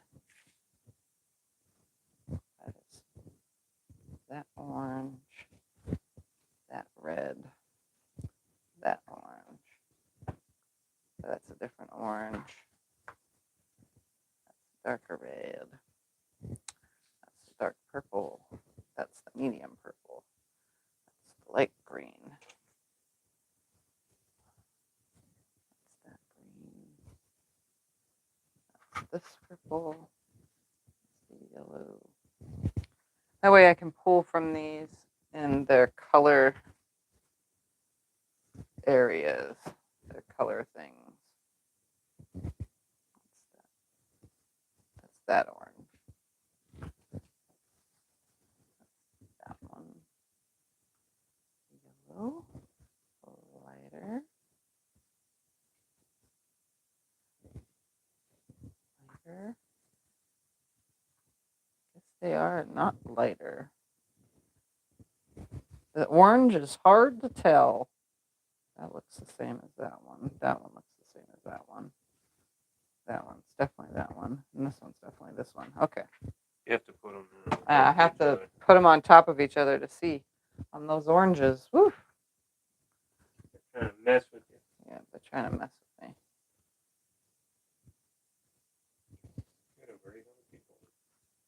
That's a lot. Thank all 800 of you for being here today. We started this new pattern. That's amazing. You guys all are curious to see what's here. Here's a pair of snips to chop the dog ears off.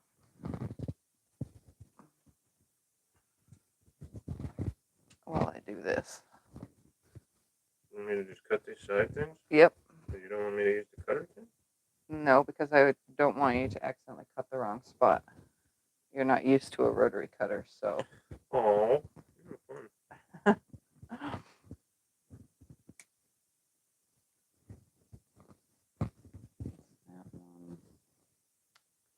Can they see the whole table right here where I'm at? How would I know when I'm looking at your table? No, they can't see it. They can see these four. Okay. We're going to move the camera so that you guys can even see what I'm doing here, because I'm literally just separating all the piles now. Plus, that gave me the opportunity to stand up.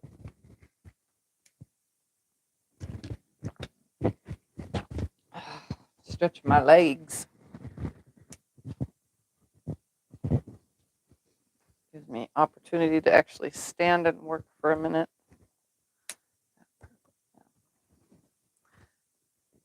So these are going to be going into color combos with so the two purples will go next to each other and the two greens and so on and so forth. That was the whole purpose of this pattern, was like the similar colors and the way they're stacked.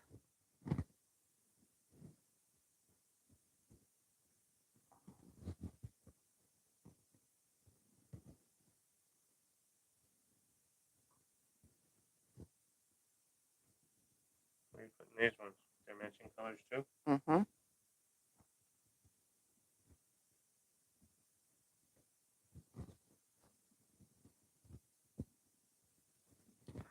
So should I just lay them there? This one's this here. Yep. The ceiling fan is really blowing these around. Sure you don't want me to turn it off? I'm positive because I'm sweaty. If you turn it off, it's going to make me sweatier. I was standing over the iron for an hour. Yes, I know. I understand this. But I'm saying to help. Oh. Go away.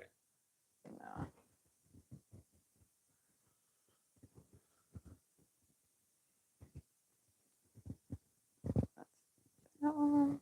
I probably should have stacked them in piles that matched in the first place, and then I wouldn't have to do this extra step. But are you gonna go dark to light on each color? Yeah, I'm gonna go dark to light. So the combinations for these units right here that we'll be making, my combinations are gonna go, dark to light. So I'll start out with the red, orange, yellow, green, blue, purple kind of thing. That way, this is red, and then the other red, and then orangier, and so on. So that way, mine go in order. That's why I'm putting them back into order. It does say to do that anyway. It says to put them in your color order, your A, P, B, C, D, E, F, G, all the way to P order. So, and then it tells you what combos to do. I'm just going to go by the fact that I want mine in rainbow. So I probably did the wrong pieces when I had Scott pick them out, but that's okay. I'm going to work them into my rainbow and it will look nice. You told me just to pick out any. Yeah. You didn't tell me light, dark, anything. Oops, I have a dog ear on this one.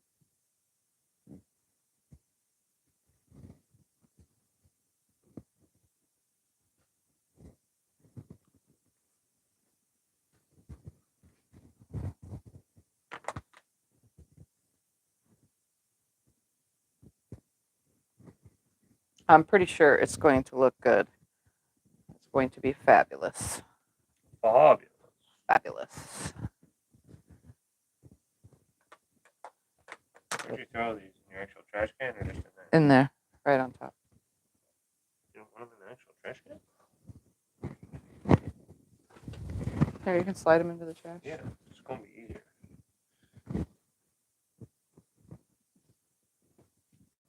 Aha.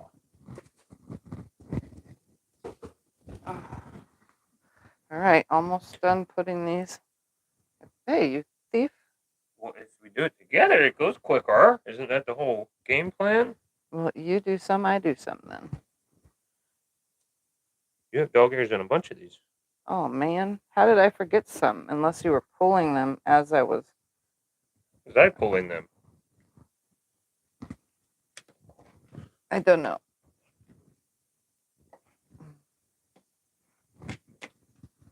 At least I caught it before you showed them on. Yep.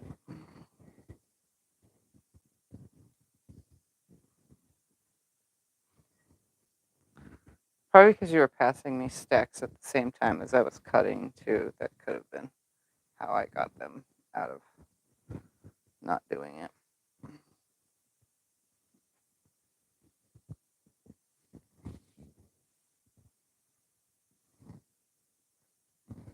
on, I didn't pick them up yet. All right, guys, here we go.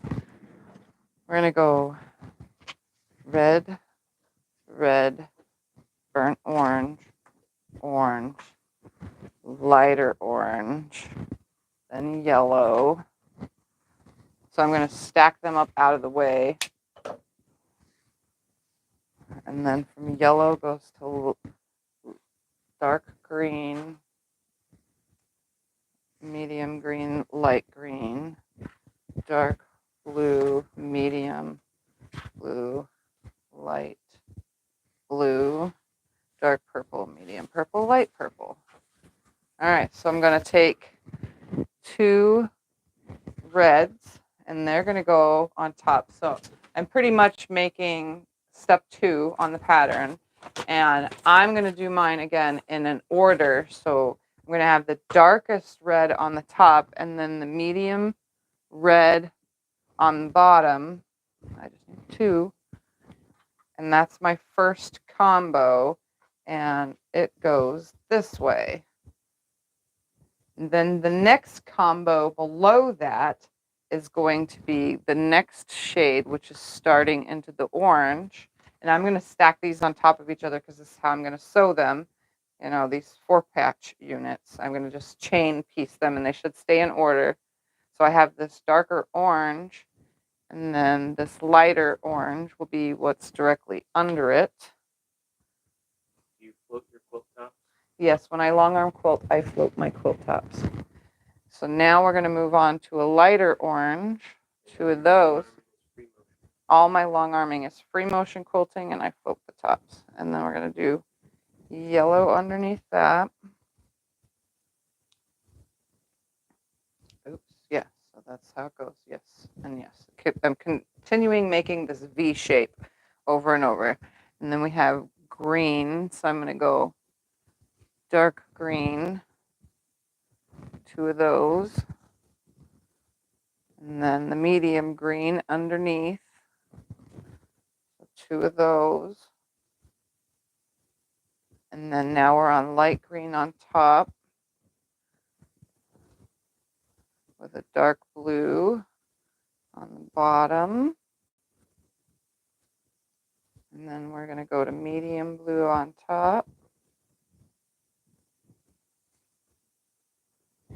And then light blue on the bottom. And floating a quilt top means you load your backing fabric onto your long arm. Then you put your batting at the backing fabric is hooked to a top bar and a bottom bar. That's what keeps the tension on it to keep it nicely rolled up. Then you put your batting on. It lines up at the top edge and just hangs over the quilt. Everybody floats batting, whether they float the top or not. The batting is always just hanging over and tucked under, because sometimes it can come from a big long roll on an underbar and just roll up. Anyway, then the top the top of your quilt goes on top of those 2 layers on top of the batting, and that you line up at the top and you baste that whole top on there, and then it just hangs over the edge. That's what floating means. It just hangs over the edge, so I can go under it at any time. Say I have a really dark black thread under a white fabric. My quilt top being floated allows me to kind of lift my top up, reach my hand under, and grab that really dark thread before I quilt in that section. I really have a bad habit of not pulling dark threads behind light fabric. So if you've ever had a quilt quilted by me, you probably know, because sometimes I don't always get them, and sometimes I don't always see them, because I do quilt in, sometimes I don't even quilt in bright lights. I quilt really dim light and just the light from the machine, because I'm trying to have fun and relax at the same time, because that's what quilting does for me. So the top just hangs over and you can move it around at ease. Some people load their top, and not only do they hook it to the top, but they also have it rolled up on a top bar, which is another bar that sits on the top and unrolls as you roll up. So the quilt is rolled up.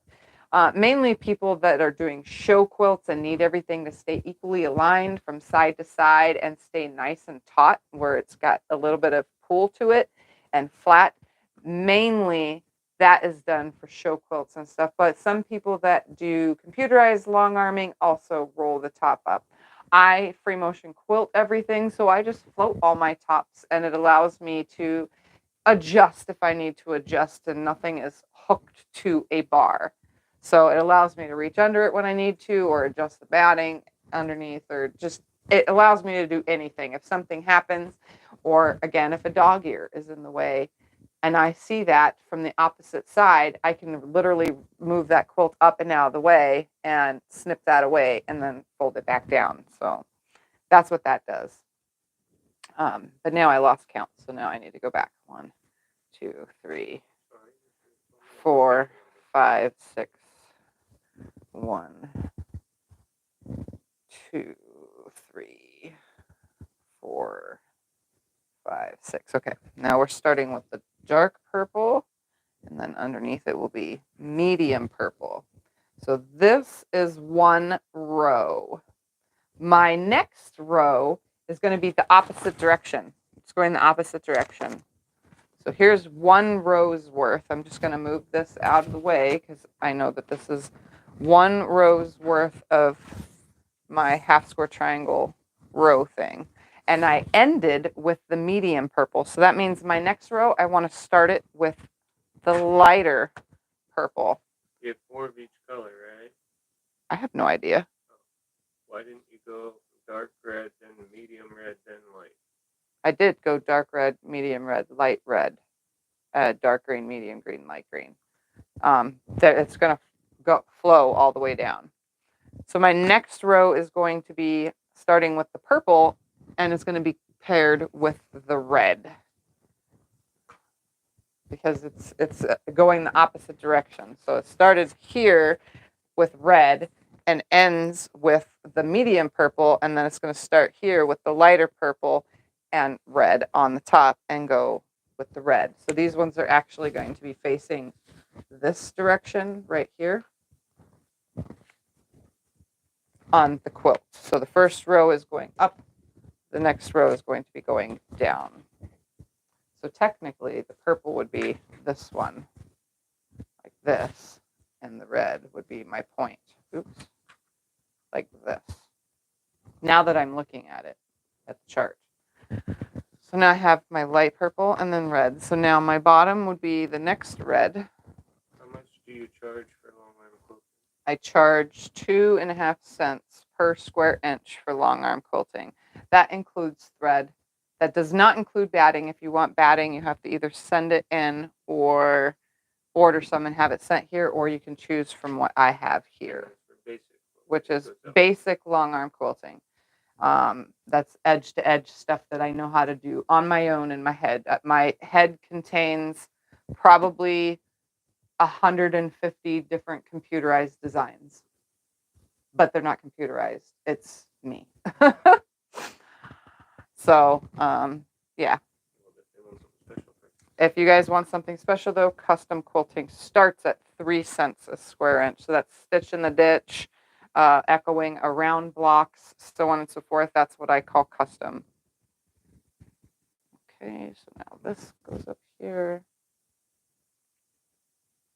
And then yellow will be bottom.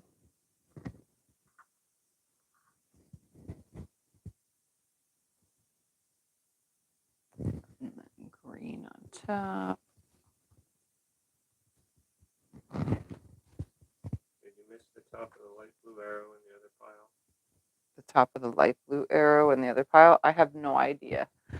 I'm trying to stay in order, but when you guys, I mean, obviously I love when you guys ask questions, but sometimes I'm on track in my brain and I get out of order. So if I miss something, oh well. The quilt will show it. You'll see in the end, however it turns out. We all do it. We all get easily distracted. It's not just me.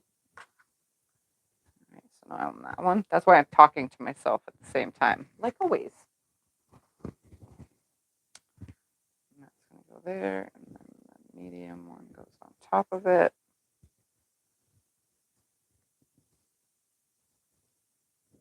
One, 2, 3, 4, 5, 6, 7, 8. Did I do 8? 1, 2, 4, 5, 6, 7. I could have swore there was 8. See, now I'm back to messed up again. 1, 2, 3, 4, 5, 6, 7. 1, 2, 3, 4. So this bottom one is going to come out and go back on that pile over there. And then the top one is going to be this next pile. I knew something was wrong. Trying to keep count at the same time. So this one was purple on top, red on bottom. Then the next one was the reds on the bottom. Okay. So I'm back in order again. Where am I at? 1, 2, 3, 4, 5. Now we're on 6.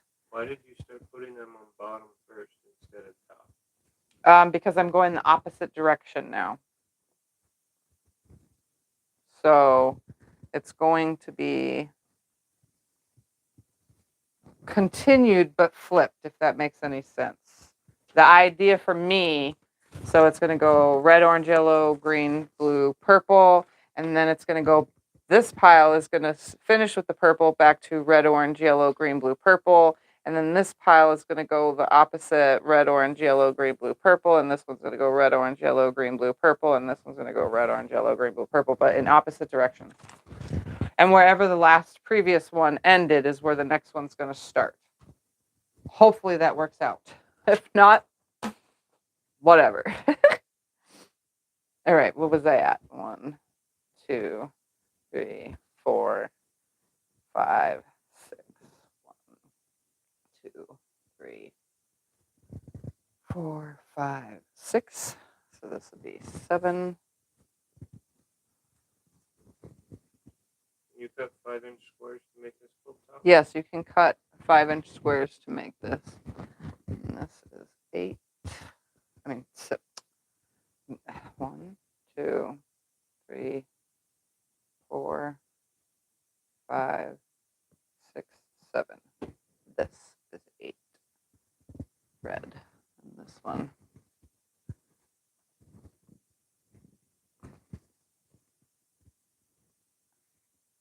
And that was what I needed for each row was 8. 1, 2, 3, 4, 5, 6, 7, 8. Yep. All right, so this one ends with the orange. So the color is just going to just float through it.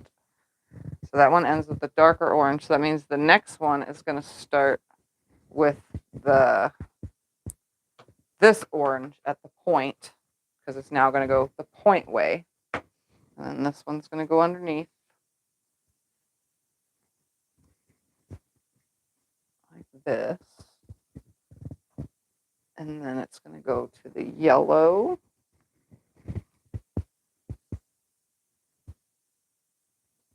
And then the green.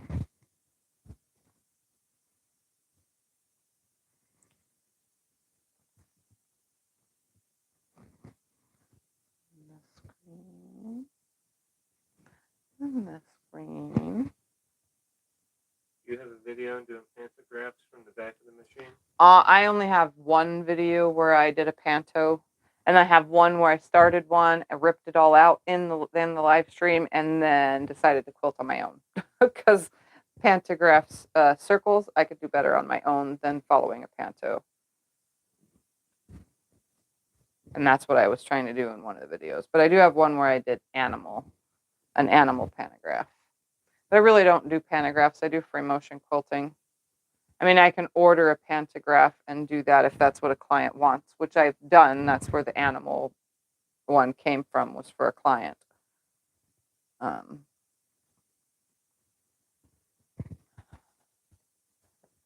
And this purple. Let's see, what am I at? 1, 2, 3, 4, 5, 6. So now we're at back to red again. This will be 7. And 8.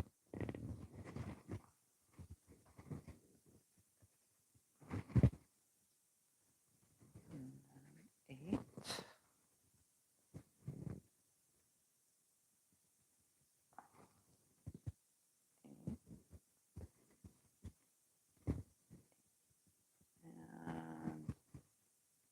1, 2, 3, 4, 5, 6, 7, and 8. So that's my next row. And I 1, 2, 3, 4, 5. So 2 more rows.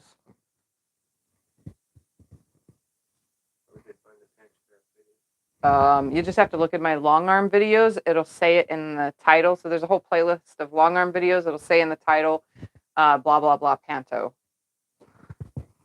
All right, so we ended with this. Oh, wait, it's 7 already? Yeah. All right, let me You can go as long as you want. I'm just letting you know what stack these this way now. So this will be going this way. And this yellow will be the point. Like this. And we're on to green at the bottom. This and that. And this green.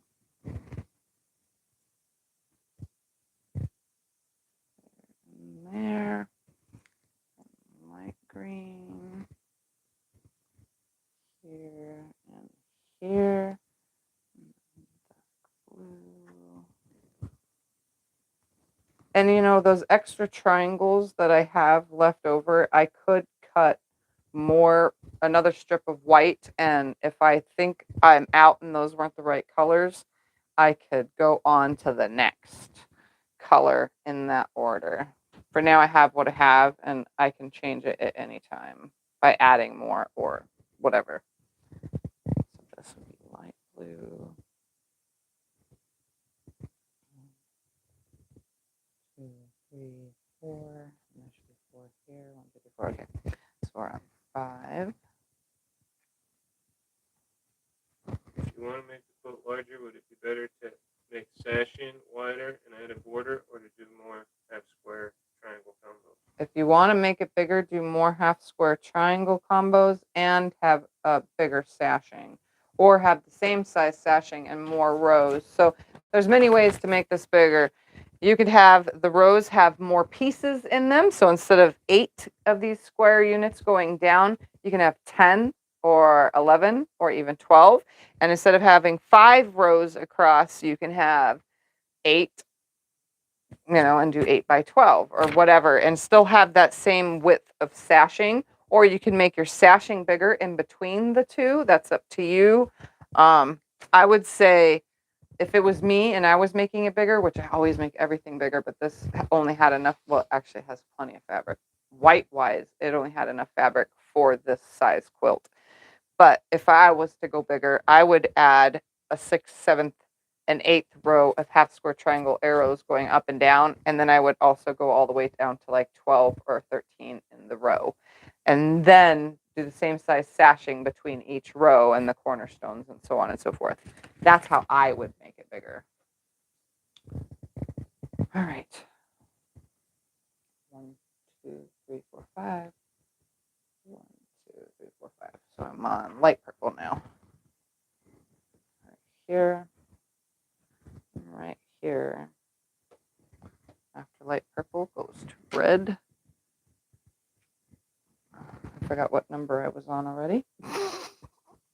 What was it again? 1, 2, 3, 4, 5, 6. I'm at 6. So this would be 7. All right, so now I'm out of this red. So technically I would need to make more of that red.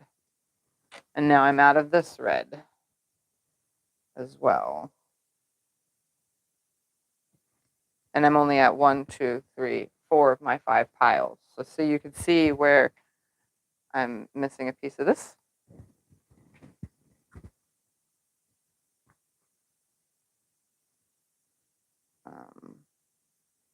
Yeah, okay. Whatever. We're just going to call it on that because it's going to go into the next one. I got those mixed up. And this one will go here.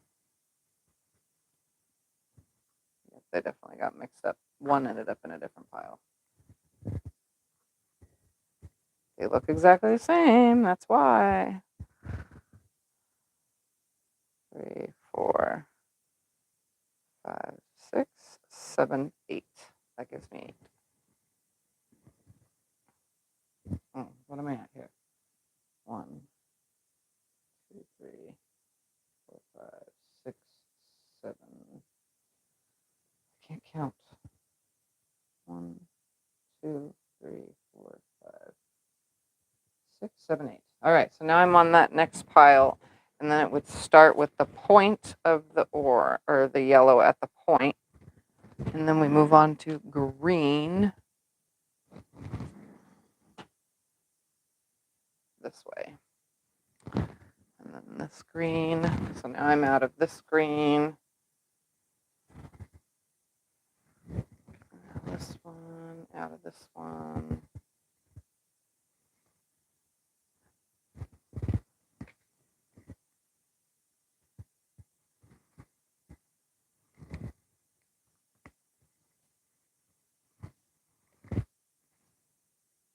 We're at 3. So this makes 4.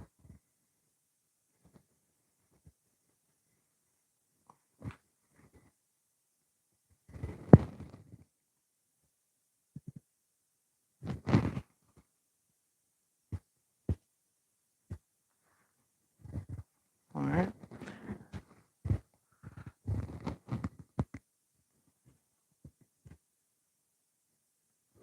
5. No. And 5.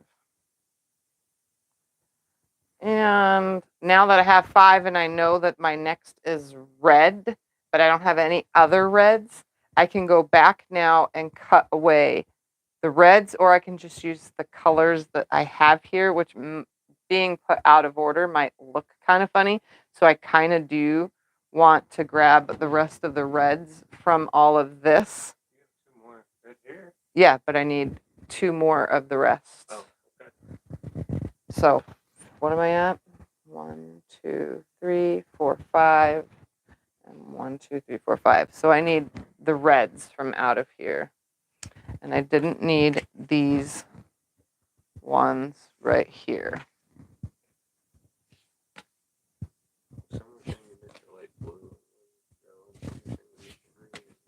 No, because you pulled out 5 more colors. This would have been my next color, 2, 3, 4, 5 of the 5 colors you pulled out. So technically I didn't miss anything. So I need to cut more white, but I'm just going to pull these reds. So that would be the 1 red. That's the 2nd red. And then it goes to the orange, and the other orange. So that's, how many am I at right here? 1, 2, 3, 4, 5, 6, 7. And then yellow would start the 8th with a green on the bottom, a dark green, like that. So I just need to pull the rest of those reds.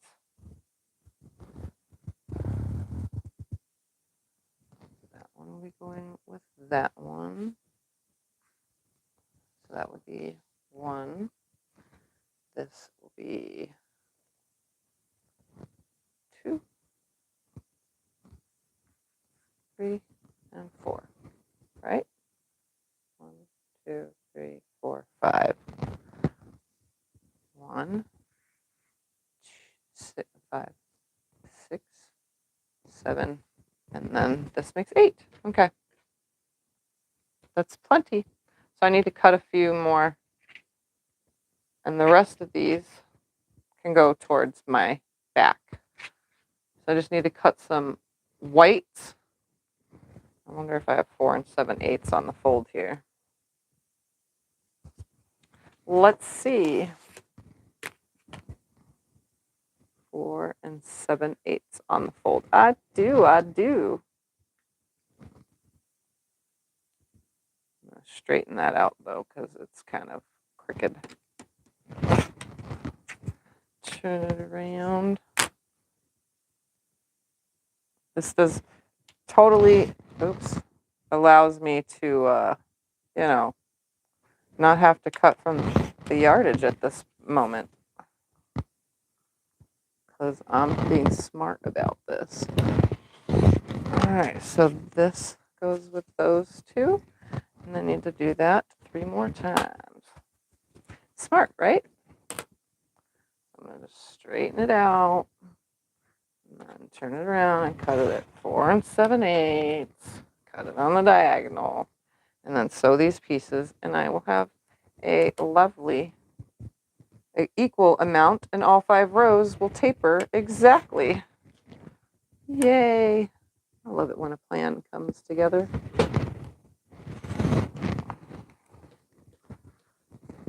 There. Do it again. Obviously, the fold will get pressed when Scott presses the blocks. Right now, I'm not worried about there being a fold in the center of the fabric. Better let me iron them for you too. Yeah, you can iron them. Fans don't iron, brother. Better let me. And then one more. Look at that. I didn't have to cut any extra strips off of my yardage, and then all my piles will be together, and then next week we'll be able to start sewing all these piles together.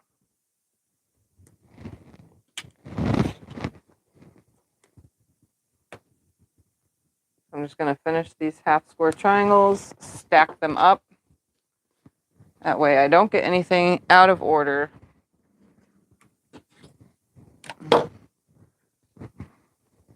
Sew those.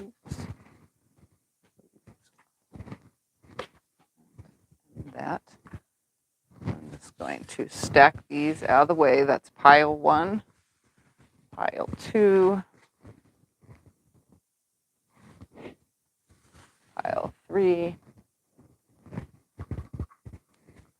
pile 4.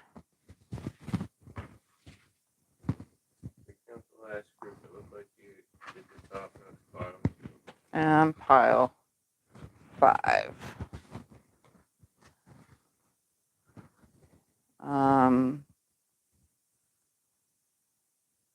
1, 2, 3, 4, 5. 1, 2, 3, 4, 5. Nope, I got the bottom 2. All right, so I'm going to sew these half square triangles together, pass them to Scott, trim off things, and stack them in my pile, and then we will be done for the day. And we will continue on next week with everything, which will be the sewing of all these piles.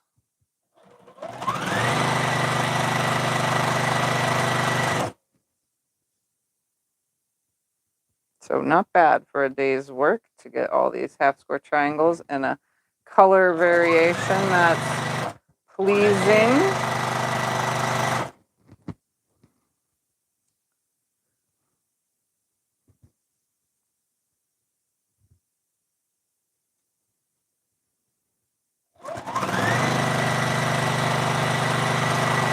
Or at least I hope it will be pleasing.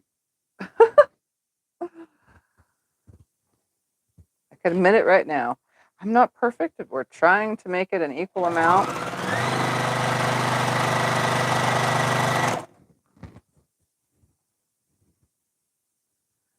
Because I definitely want the rainbow.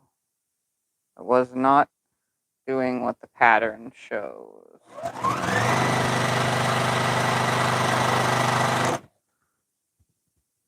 Just kind of going in my own direction once it's being pieced together.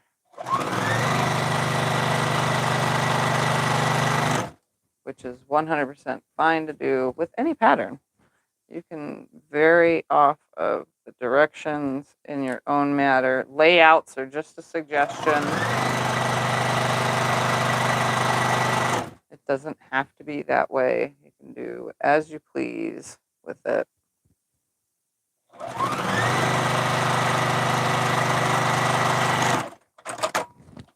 All right. Yep. Just iron these and we'll stack these up and call it a day.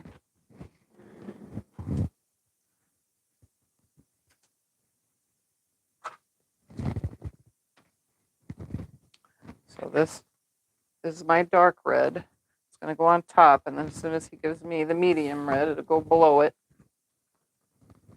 And then it'll be a rainbow being chased up and down, hopefully. We'll see, because one of the oranges got out of order. Just one, though, which is fine, because the dark, between the medium and the dark orange, they were kind of close. Holy cow, yeah, you did get these white dolls. Oh, that's because I cut them on the fold. I cut the fold.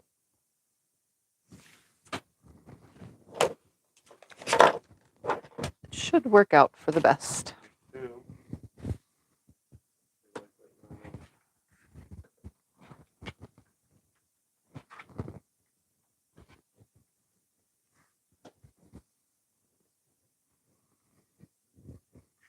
You need me to spray these whites with water or something? Because it's not coming out. No, it's fine.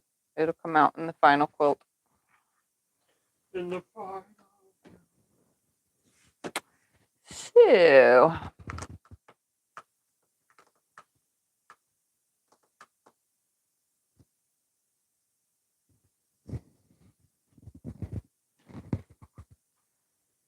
this is definitely going to be a very pretty quilt. Well, of course, she's making it.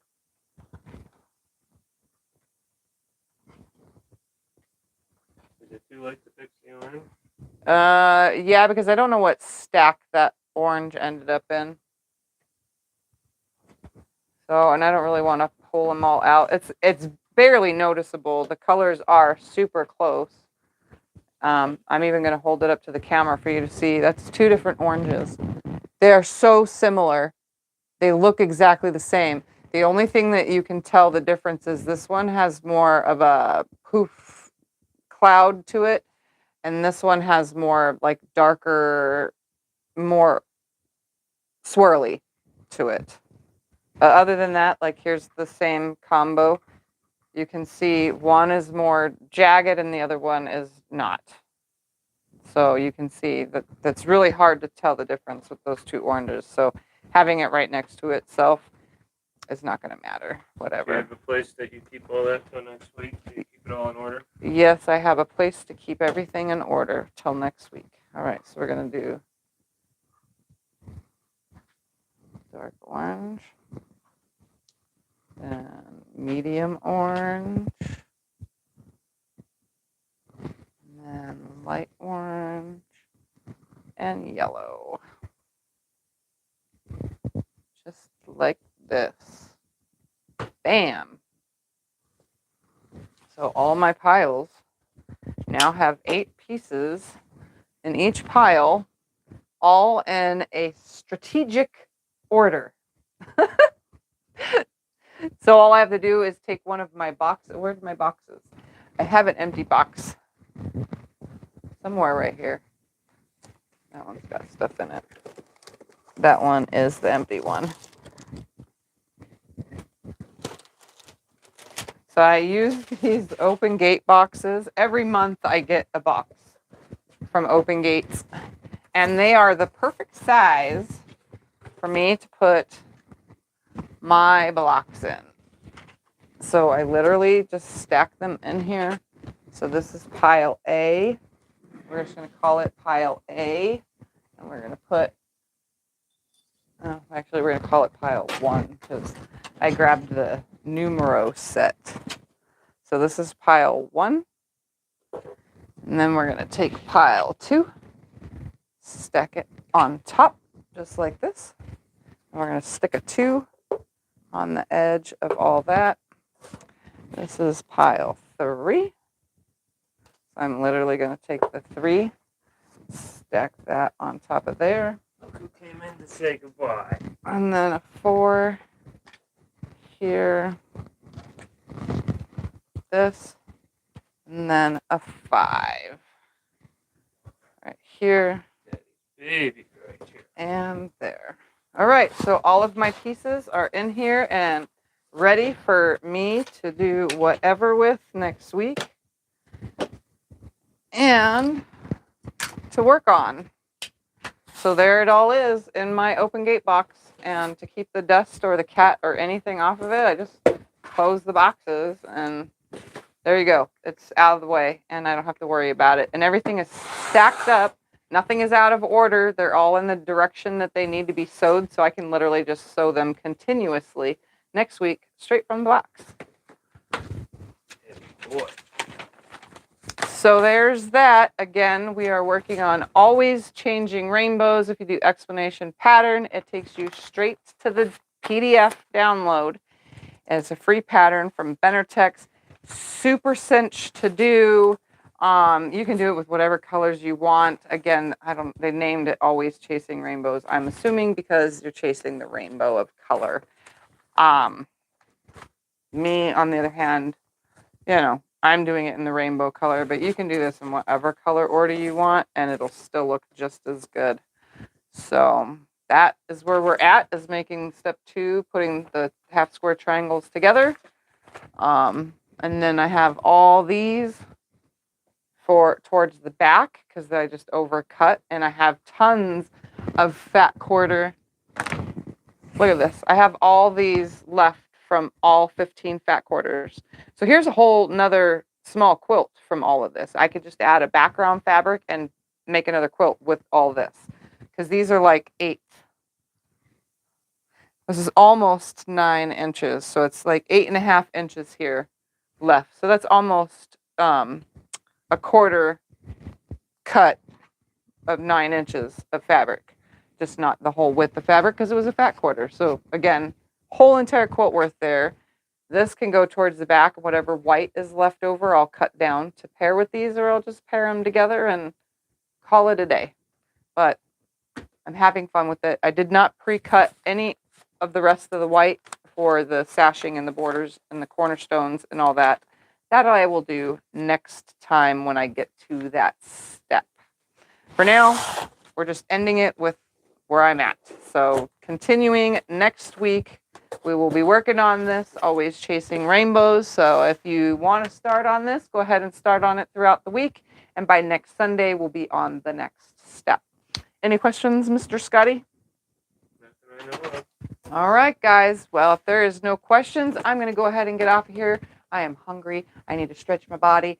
And I want to lay in bed and watch the rest of the movie that Scott and I started yesterday. So anyway, I am off. I will see you guys. Have a great rest of your evening and see you this week. Don't forget, tomorrow, video. Bye. Bye. Bye. Bye. I'm outie. I'm outie.